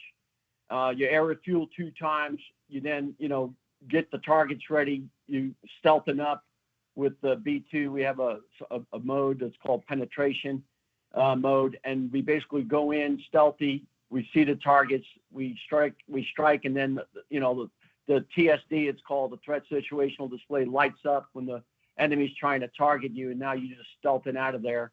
Return home. I remember landing and turning on the TV. My wife didn't even know I was on a combat mission.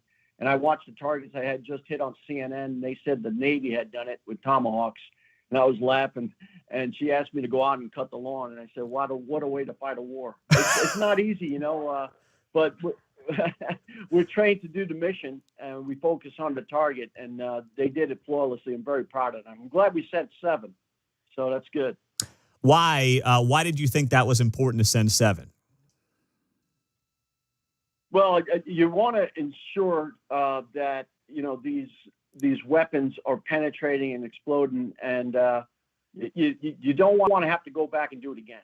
Mm-hmm. So it's all about global reach, global power. You're in there, you might as well do it right. And so I think it was very wise on how to use some tactical deception means, and then integrated with other assets to ensure that the B-2s went in and out safely.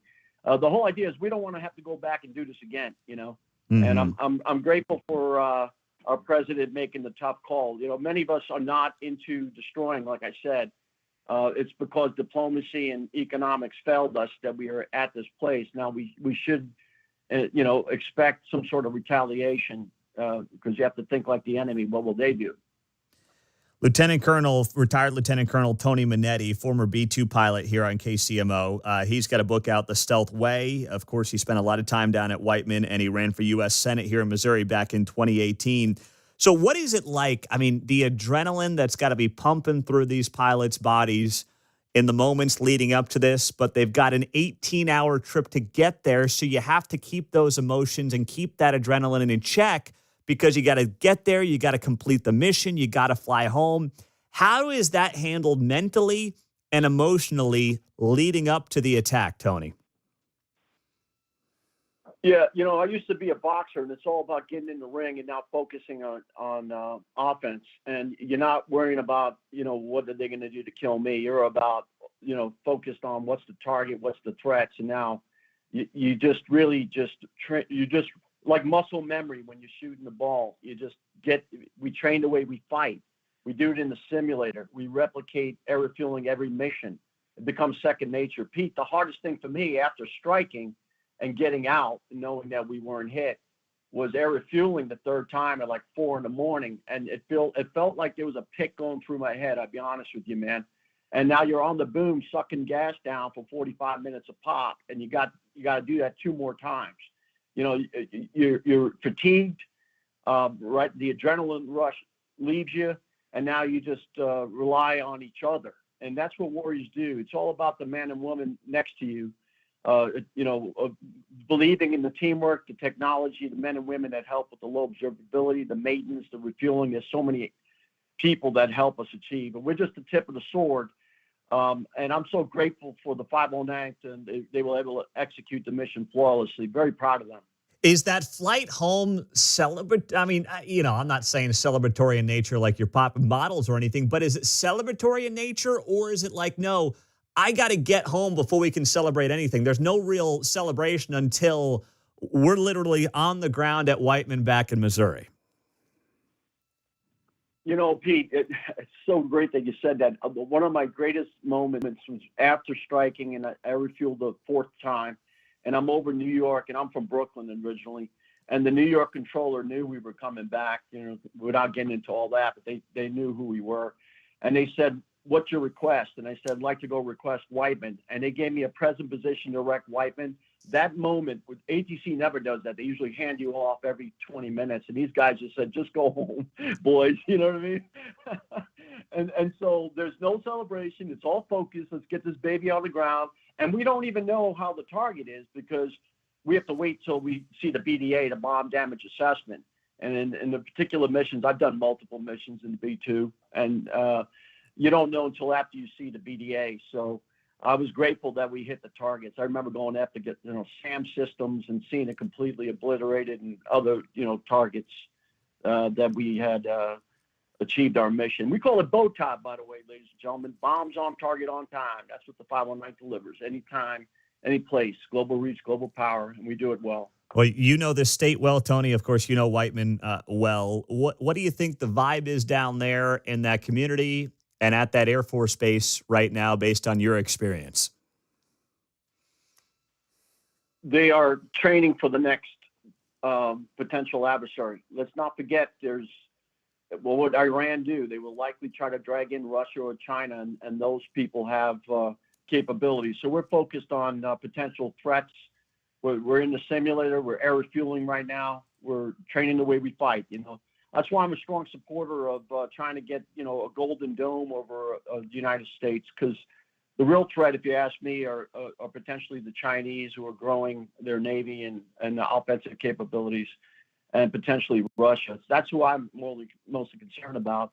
And there could likely be, sleeper cells with Sleeping Joe and Bordazar Harris opening our borders. Tens of millions have come in. How many of them potentially are terrorists? That's why I'm so grateful that we have the right to bear arms.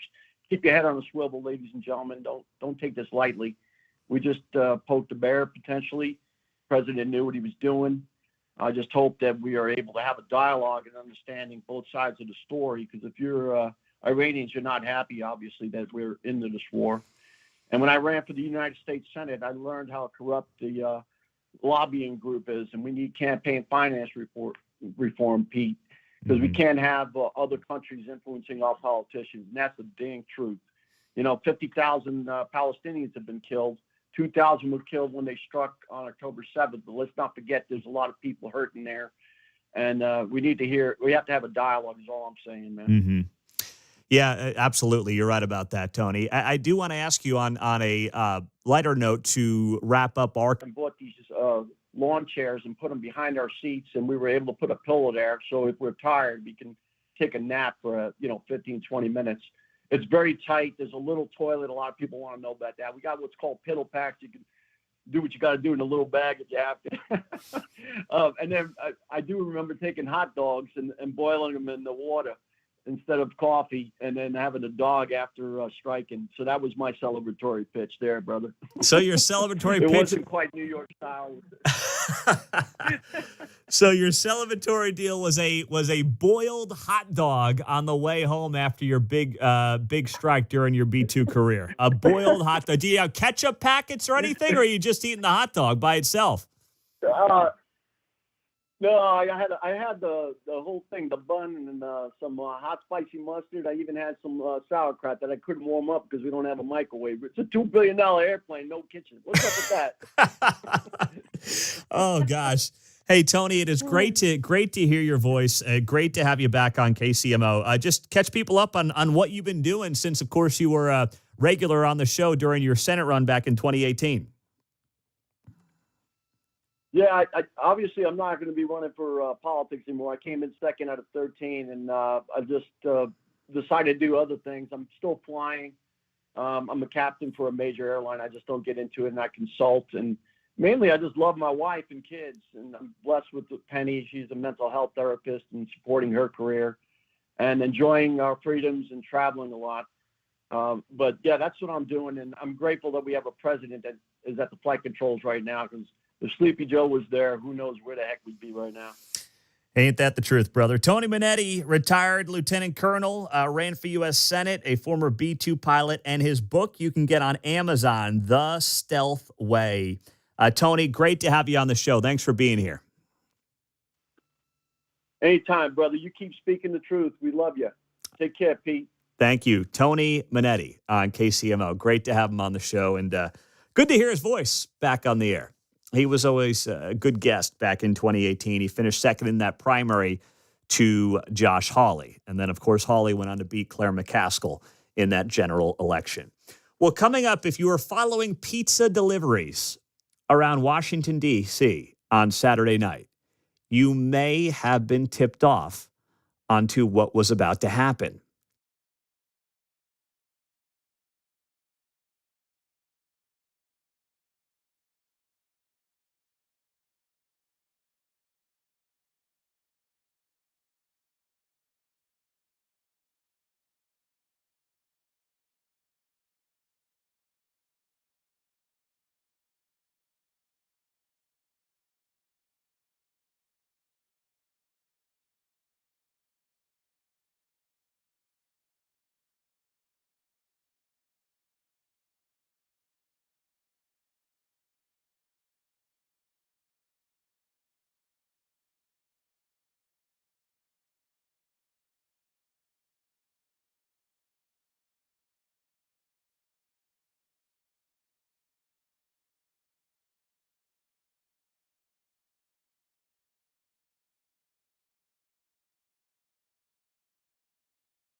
So if you were following one social media account on Saturday night, you may have known something was about to happen. There's a account on X that is called the Pentagon Pizza Report. I'm not kidding here. This is a real account on X. And they follow the deliveries of pizzas around the Pentagon and when they seem to be spiking and when they appear to be low. What? Yes. Isn't that protected information? Well, you can look up. Elon got something to do with this? Well, all the squawking about protected information, it's interesting what gets found. Oh, I know. This account has 195,000 followers. Sure, right? Huge numbers of followers here. They call themselves the open source tracking of pizza spot activities around the Pentagon and other places. Frequent updates on where the lines are long. Other places. Okay. Yes, o'clock Eastern time. Like double the amount of activity for a normal Saturday night at 7 p.m. Eastern at the Papa John's closest to the Pentagon. Now, I suddenly question Pentagon leadership because anyone who is going to eat Papa John's is no one I want in charge of our military, just to be honest. But I understand you're in a pinch. It's like Tony Monetti boiling the hot dog. You got to eat what you got to eat, okay? Beggars can't be choosers here. It could have been a ruse and they ordered from Domino's, right? Like the Guam thing. Yeah. So that was one thing that was noted by this Pentagon Pizza Report. The other thing that was noted was very low activity at Freddy's Beach Bar. Now, what is Freddy's Beach Bar? Freddy's Beach Bar and Restaurant is right around the corner from the Pentagon building, about 4 minutes away. It's a very popular gay bar outside of Washington, D.C. And that is the other thing, and that's not to suggest the preferred preferences of employees at the Pentagon. It's just, a place that's obviously bustling and got a lot of activity right down the road from the Pentagon. And this also on Saturday night was reported by this same account that Freddy's Beach Bar had abnormally low activity levels for a Saturday at 7 o'clock Eastern time. So the pizza deliveries to the Pentagon were skyrocketing. Freddy's Beach Bar was a ghost town. So people are sitting there and maybe they're speculating something is going on. And within an hour of that post being put up on X, the world finds out about the 3 strikes against the Iranian nuclear sites. So I guess if you're looking for an account to follow on X, you can follow the Pentagon Pizza Report, which I'm a follower of, and you can join it as well. And then follow me on X at Pete Mundo, and Mark's on there, and John's not because, well, he was banned years ago. Hey, they didn't bring my breadsticks once. I'm done. Dude, that's it. Oh, man, that's just too much. Now, speaking of food ties to all this, I heard Trump talking on Saturday night. We aired it right here on KCMO Talk Radio. We were running live coverage courtesy of Fox News. And the President of the United States threw out the name, and you may have heard this during his speech, by Dan Raisin Kane. And immediately I'm thinking about Raisin Canes. I literally, that's where my mind went. I'm like, this guy's nickname is really Raisin, and he goes by Dan Raisin Kane. That's an incredible nickname to have. And I saw social media start blowing up about it over the weekend. And here he was yesterday morning during his press conference. But initial battle damage assessments indicate that all 3 sites sustained extremely severe damage and destruction.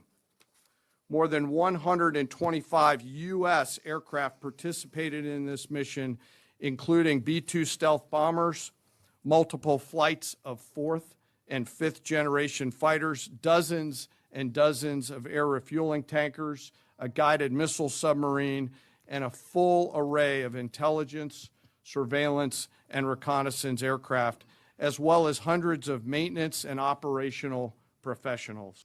That was Dean Raisin Kane yesterday during his press conference on KCMO. Wasn't on KCMO, but you're hearing it on KCMO Talk Radio.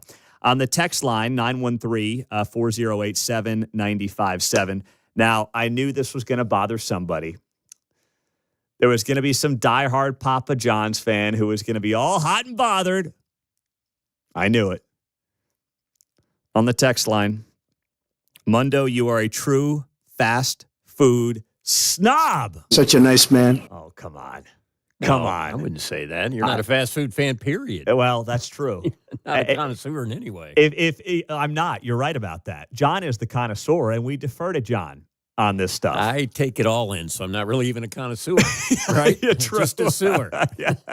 And Mark only eats the fast food based on where he can get a deal on the apps. There you go. That's right. And I did get a good deal at Papa John's a couple weeks ago. Oh, good for you, man. Shout out. Well, if you want to call me a snob because I won't eat Casey's Pizza or Papa John's, I'll be your snob Red every day of the Lobster. week. Yeah, or Red Lobster. I'll be your snob all day, every day. Okay? I'm happy to be that guy for you. I'm not worth your Red Lobster money. We got an hour to go on KCMO.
You know what's interesting, too, as we hit 9:05 on a Monday morning after these Iranian strikes took place Saturday night here in the United States, early morning Sunday in Iran. It was about 2 o'clock in the morning when these nuclear sites were struck by the B-2 bombers at a Whiteman Air Force Base here in Missouri. We have not heard anything from Missouri U.S. Senator Josh Hawley. Not a peep. Now, I reached out to his team yesterday, and I said, hey, we'd love to have the senator on. Obviously, these strikes were done by, maybe they're not Missouri residents officially, but by men and women who have been living and training here at Whiteman Air Force Base in Missouri, which is not far from where Josh Hawley grew up in Lafayette County. And you would think that even if he's kind of skeptical as to what all this means, at the very least, I think he should be sharing in the pride that many Missourians feel today for pulling off this highly successful mission. Even if you disagree with the mission, the men and women at Whiteman Air Force Base did exactly what they are asked to do. No one's interested in their opinion at the Pentagon or at the White House. It's not how it works, right? So at the very least, I would have expected something like that from Josh Hawley.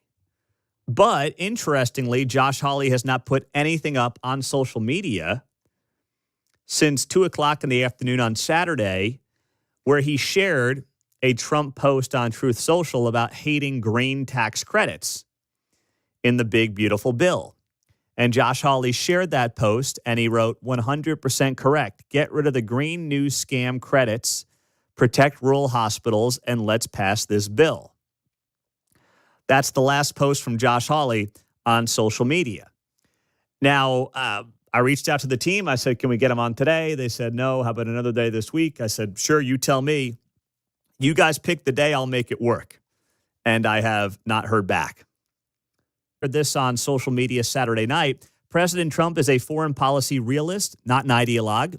He's taken limited military action to achieve a crucial objective that is in the core national interests of the United States, preventing Iran from developing nuclear weapons. He does not want another forever war. He wants peace. What happens now is up to Iran. That was from Eric Schmidt. And then Eric Schmidt, most importantly, did share this yesterday as well at about 4 o'clock in the afternoon. The great B-2, it was actually a post from President Trump. He shared a screenshot of it, and he wrote, welcome home to Missouri, with an American flag emoji. And the post from Trump read as follows. The great B-2 pilots have just landed safely in Missouri. Thank you for a job well done. All caps, Donald J. Trump, President of the United States. And at the very least, that's what every politician should be saying in Missouri yesterday and today. No matter where you represent, no matter your political leanings, Republican, Democrat, doesn't matter. At the very least, you say, hey, we've got heroes here who are asked to pull off this high-stakes attack on these Iranian nuclear sites. They did it. They did their job incredibly effectively, and they're back home in Missouri. That's for Emmanuel Cleaver, Josh Hawley, Eric Schmidt, Mark Alford, Sam Graves. At the very least, that's what all of these individuals should be sharing publicly. And I find it very interesting, and I don't think it's like that Josh Hawley doesn't have access to his X account this morning or yesterday. I don't think that's what's going on. I think that he vehemently disagrees with the policy, and he's basically staying out of it for now. Now, why would he stay out of it? Well, he does not want to get the Thomas Massie treatment. And if you haven't seen what's going on there, Trump is just killing this guy out of Kentucky, Thomas Massie, congressman who has been very much against what the president has done on this front. And Trump posted yesterday, Congressman Thomas Massie of Kentucky is not MAGA, even though he likes to say he is. He then goes, actually, MAGA doesn't want him, doesn't know him, and does not respect him. Wow. He went all in there. Okay. Wow. Such a nice man. He adds here, he's a negative force who almost always voted no matter how good something may be. He's a simple-minded grandstander who thinks it's good politics for Iran to have the highest level nuclear weapon while at the same time yelling death to America at every chance they get. I mean, he goes on and on and on here against Massey. He's killing him. I mean, this might be his longest post on social media in Trump history. This is like 6 paragraphs worth on Thomas Massey out of Kentucky. Somewhere Jerome Powell's going, yeah. Jerome's like, oh, boy, I thought my nickname of Too Late Powell stunk. At least I'm not getting the Massey treatment. I'm good for an hour. He adds here, MAGA should drop this pathetic loser Massey like the plague. The good news is we'll have a wonderful American patriot running against him in the Republican primary. And I'll be out in Kentucky campaigning really hard. It's not about lazy, grandstanding, non-productive politicians, of which Thomas Massey is definitely one. Thank you to our incredible military for the amazing job they did last night. It was really special. Make America great again. All right, that's from Trump. That was 20 hours ago. 30 minutes ago, he just reshared this post on Thomas Massey, and he basically reposted it and then wrote in all caps, "Get this bum out of office ASAP." This is absolutely lit. This is lit. All right. Thank you for your attention to this matter. I love that. So what's going on here is that basically Trump, or I should say Josh Hawley, does not want to get the Thomas Massey treatment. Just like when Josh Hawley rolled out the plan to increase the federal minimum wage to $15 an hour last week, I guess that was 2 weeks ago now. That was really bizarre. He's trying to find a political lane, and I don't think he knows what exactly it's going to be when it comes to differentiating himself. He's trying to figure out this balancing act of populism, conservatism, maybe a little bit of economic leftism, and trying to mold it into not Trumpism, but whatever Hawleyism is. And that will, of course, determine what his next political move is. And there's no doubt in my mind, Josh Hawley has major political aspirations. This guy's not going to view his career as a success if he just ends up as a U.S. Senator in Missouri for 30, 40 years, which he easily could be. He has much grander aspirations.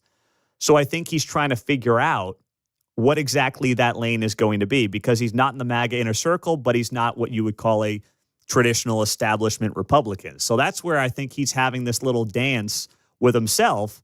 And I'm not knocking him for that. I'm just suggesting that's why I think he's been very quiet on it. Pull up Fox News. I don't know what that means. We're getting some details emerging about Operation Midnight Hammer. Breaking news from Fox. Let's pull this up here. Though we're still waiting for some further assessments of the extent of the damage. President Trump has been clear that Iran cannot have a nuclear weapon whatsoever. The regime's nuclear program is at the heart of this conflict in the Middle East. An Israeli government spokesperson saying this morning that the war will end when Israel's objectives related to Iran's nuclear and ballistic missile program are met. Senior correspondent Mike Tobin joining us live in Tel Aviv with the latest. Mike, good morning to you, or good afternoon to you where you are.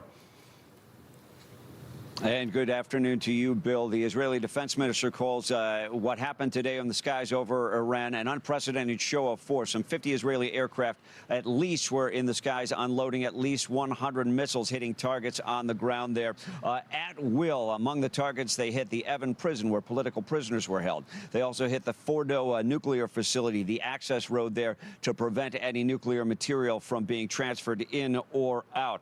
Meantime, the International Atomic Energy Agency held an emergency meeting at the UN Security Council. The Director General says the enriched uranium at Fordo was indeed moved and therefore not damaged by U.S. strikes. But he says the U.S. strikes did set Iran's nuclear enrichment back. All right, so that's the latest update there from Fox News, that the Iranians did move some of their enriched uranium ahead of the strike out of Fordo. So they did not get that, but they did set the Iranian nuclear plans back several years. So that's the latest news from Fox this morning on KCMO. Yeah, they say they moved it. We'll see. Yeah, true. Right? Good point. Good point. Right. Yes, very I'm fair. not sure that's been confirmed. Good point. That's what I would say if Yeah. they did it right. Yes. Oh, you missed me. Yep, exactly. No, that's an excellent point. That's what they're saying this morning. So we'll monitor this throughout the hour. Of course, Kevin Keatsman Uncanceled is coming up on KCMO at 10 o'clock. We're looking forward to that show. As always, you know Kevin's going to have a great take on what exactly happened over the weekend and where all of this goes from here. We'll get to our caller of the day at the bottom of the hour on KCMO. And something that I know many of you are asking right now. What does this mean for us here in the States? Are we in a heightened alert situation as Iran potentially plans some type of retaliation? You heard Mike Kehoe talk about that this morning in Missouri. There's an app we'll tell you about to download.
So now we sit here on a Monday morning, and there is a natural concern after the strikes against the Iran nuclear sites over the weekend that retaliation may be coming.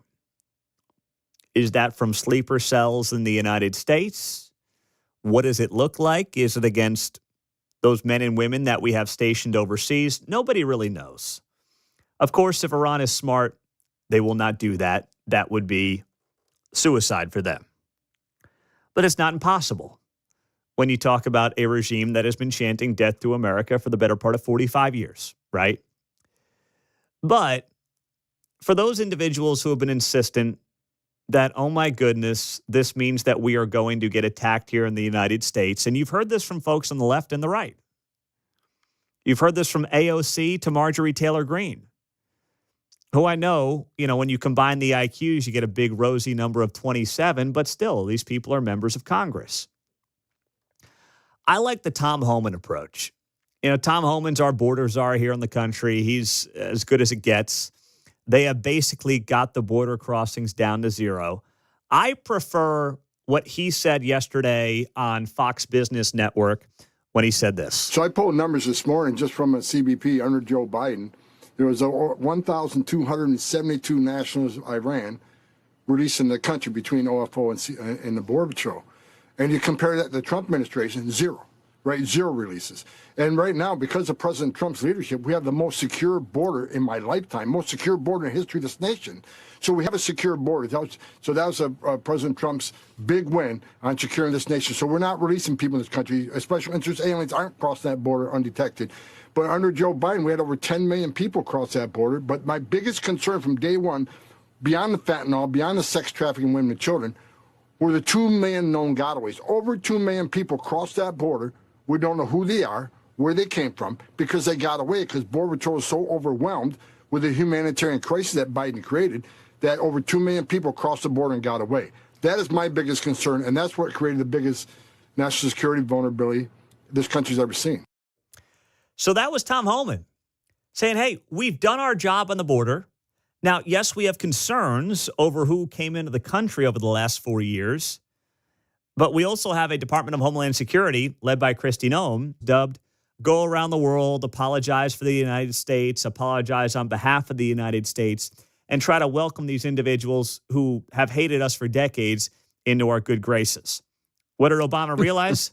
It didn't work. Obama was the guy in his last year in office who dropped 26,000 bombs on the Middle East, including like 12,000 in Syria, 12,000 in Iraq, and down from there. Libya, Yemen, the whole deal. That's what Obama did. He kind of had to learn that lesson the hard way, John. It's like he didn't have a Bible and understood history. Yeah, that was never really his thing. Yeah, exactly.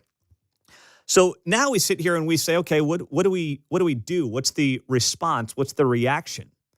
Well, as Tony Monetti said last hour, keep your head on a swivel, stay vigilant, have some common sense, and trust that we have people here domestically who are going to do the job.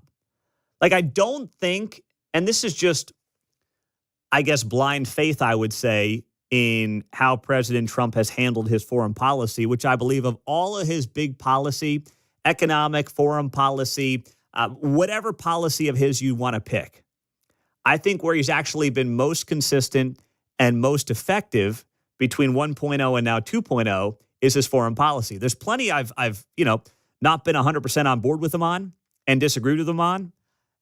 The foreign policy, I think he's mostly returned an A+ on.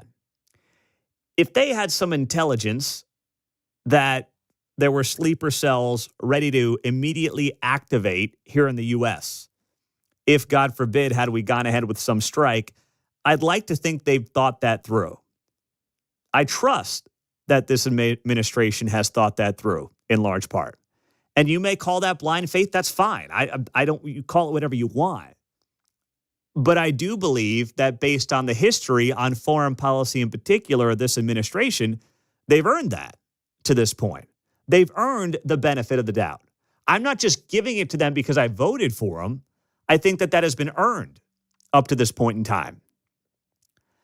And that's why when you look at Kristi Noem, Kash Patel, head of the FBI, Tom Homan, I think you've got really competent people who are going to do the work that needs to be done to make sure anything here on the homeland gets sniffed out as much as it possibly can be. Now, our caller, the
At 9:35 on a Monday morning on KCMO Talk Radio, obviously, our caller of the day would be tied to our topic of the day, the week, and the month, and that is now what is ongoing in the Middle East after 3 strikes by the United States early Sunday morning, Iranian time, against their nuclear sites. Let's roll it.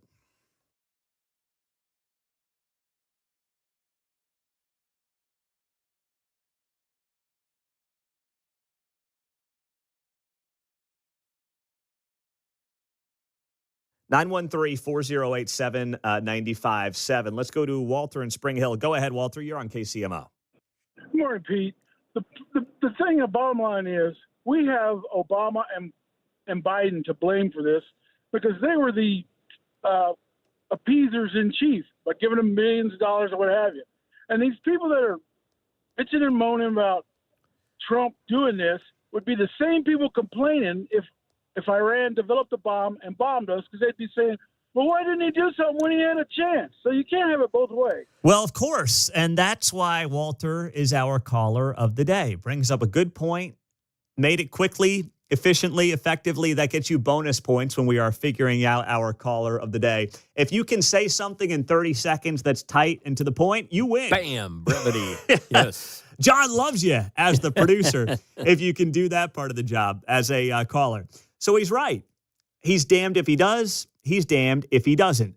Because you know and I know if, God forbid, something would have happened, what would they use? They would be going back to the TACO acronym. Mm-hmm. Yeah. Oh, there he is. Trumpo is chickens out. There were people saying that last week. After the Israeli strikes came on Iran, which was on day 61 of this 60-day negotiating window that the president gave the Iranians, he then said late last week, but you're not just hearing it from some of his opponents on the other side of the political aisle. You are hearing this from some individuals on his own side of the political aisle. Of course, top of the list is Thomas Massie, who Trump is just destroying on social media over the last 24 hours out of Kentucky. But you even have someone like Marjorie Taylor Greene, who posted this long-winded social media post yesterday, and she wrote here, I mean, the whataboutism is off the charts. My thoughts on bombing Iran. She writes here, Marjorie Taylor Greene out of Georgia. I don't know anyone in America who has been the victim of a crime or killed by Iran. Well, okay, you don't know them, but as the president noted on Saturday night, there are about 1,000 American citizens going back to 1979 who have been killed by the Iranian regime or in Iranian-backed attacks because, of course, they have proxies all over the world. So right out of the gates, I mean, the old I don't know somebody isn't really a thing and isn't really a reason to do something or not do something, right? Like, we could have that conversation all day. Well, yeah.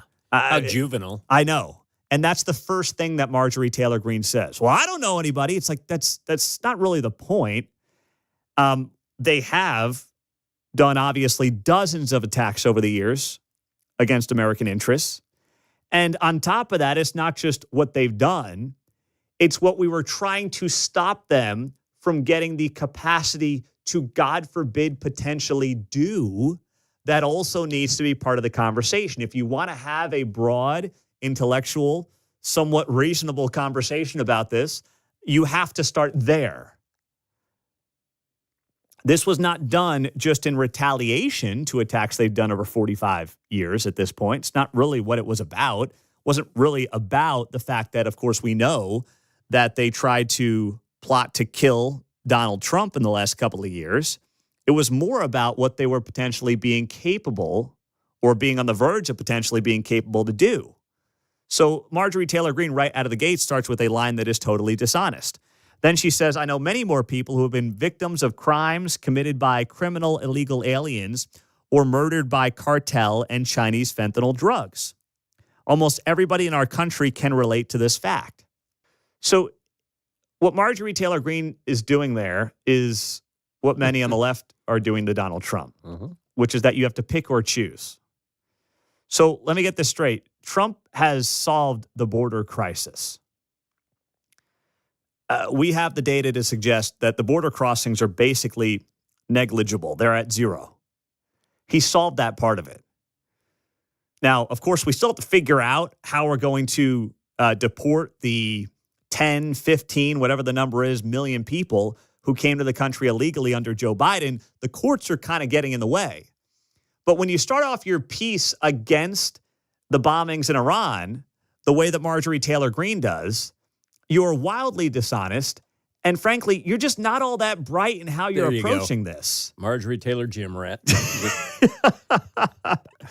You get a Republican majority and then you get idiots like this. Come on, Georgia, you can do better. Well, they probably could, but we'll have to save that for next year, I guess. Yeah. She says, however, America's not dropping bunker busters on the cartels' drug tunnels, launching Tomahawk missiles on cartels' poisonous drug operations, or going to war against the cartel's international terrorist network.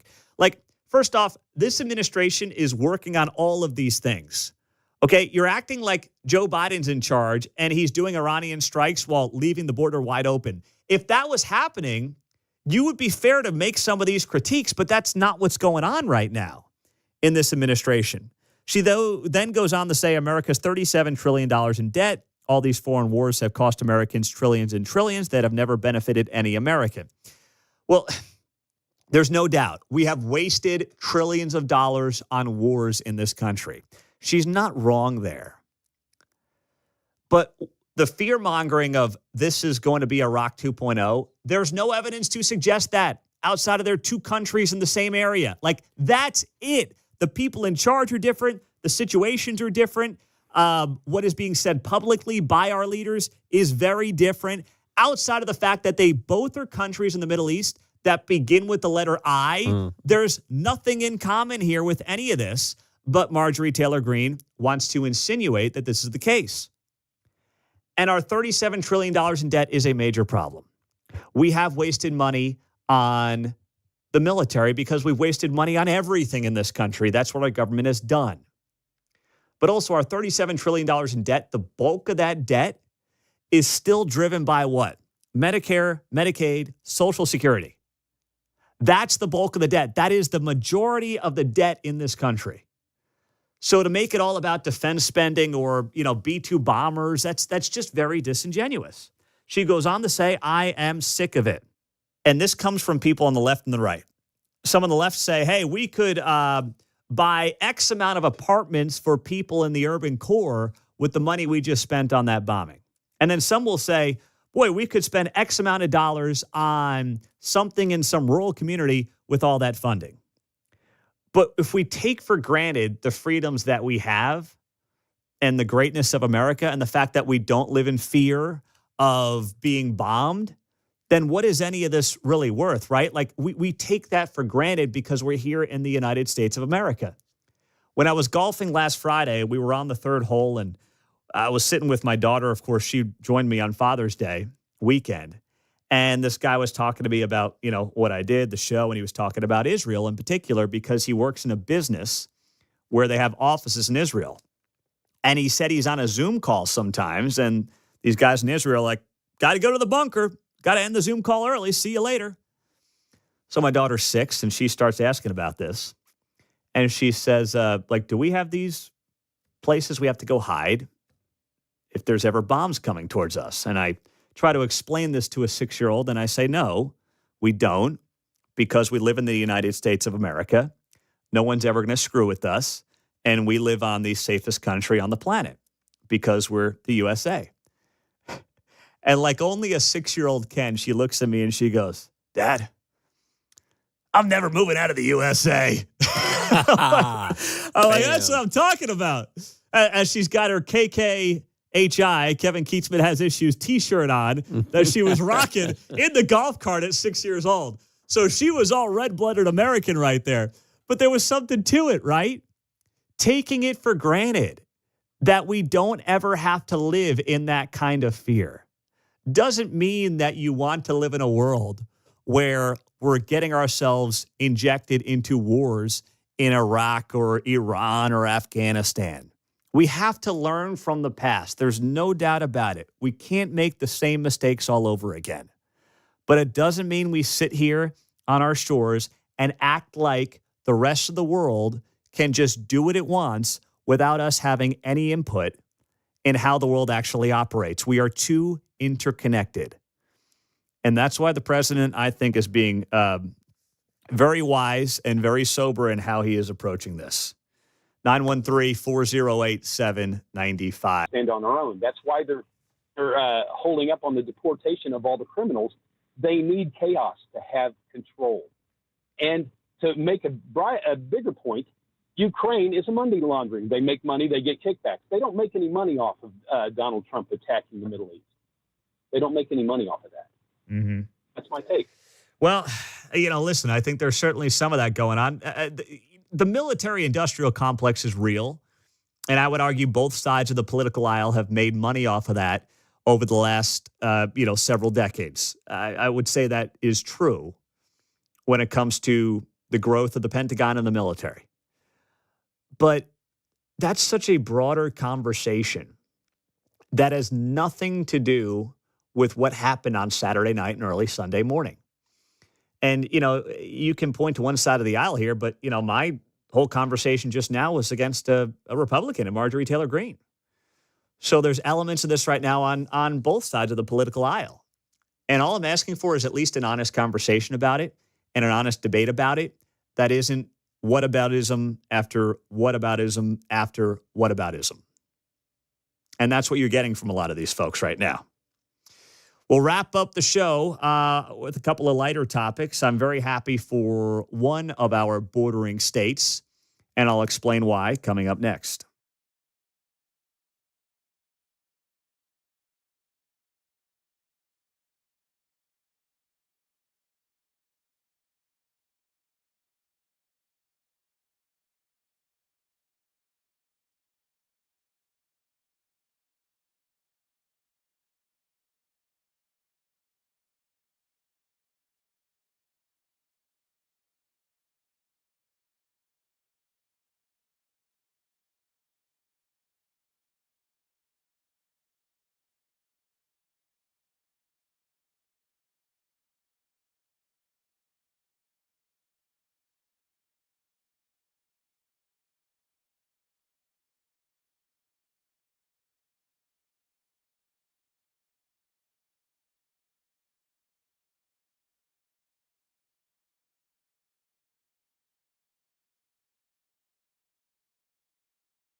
9:53, wrapping up the show on KCMO 95.7 FM. We are streaming on the KCMO Talk Radio app. I am very happy for our bordering state, Oklahoma. I know that we're not a big NBA town. We don't really care about it.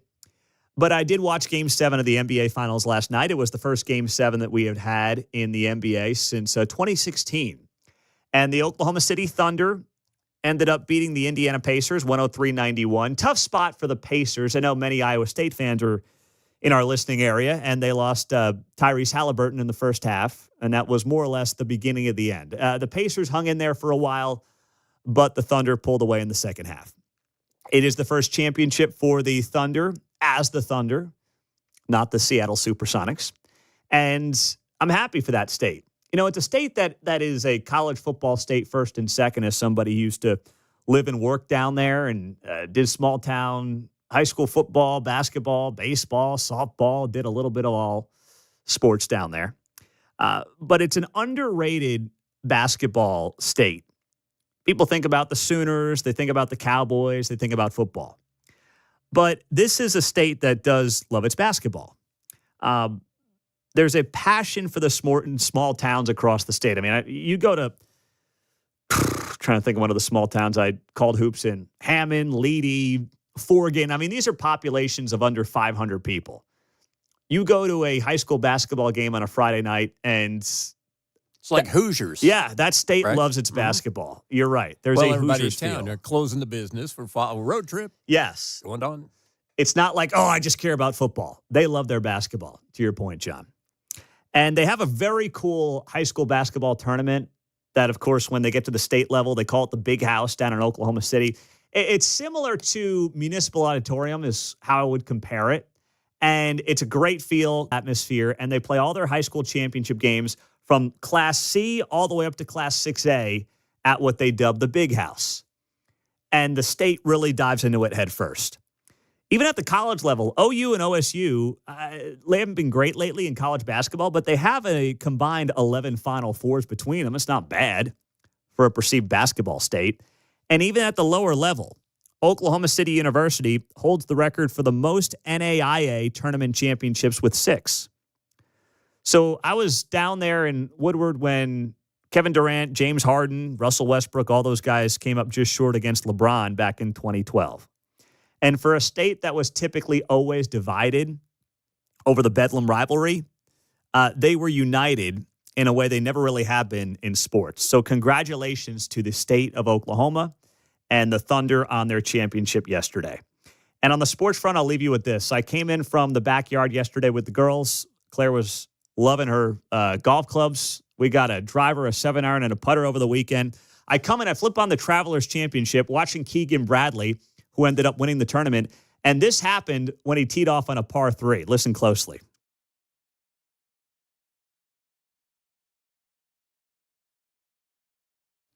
Our rent is cooked, Keegan. Our rent is cooked. There you go. Keegan Bradley, that was like the 11th hole par 3, goes on to win the tournament. Keatsman Uncanceled is next. We will see you tomorrow morning.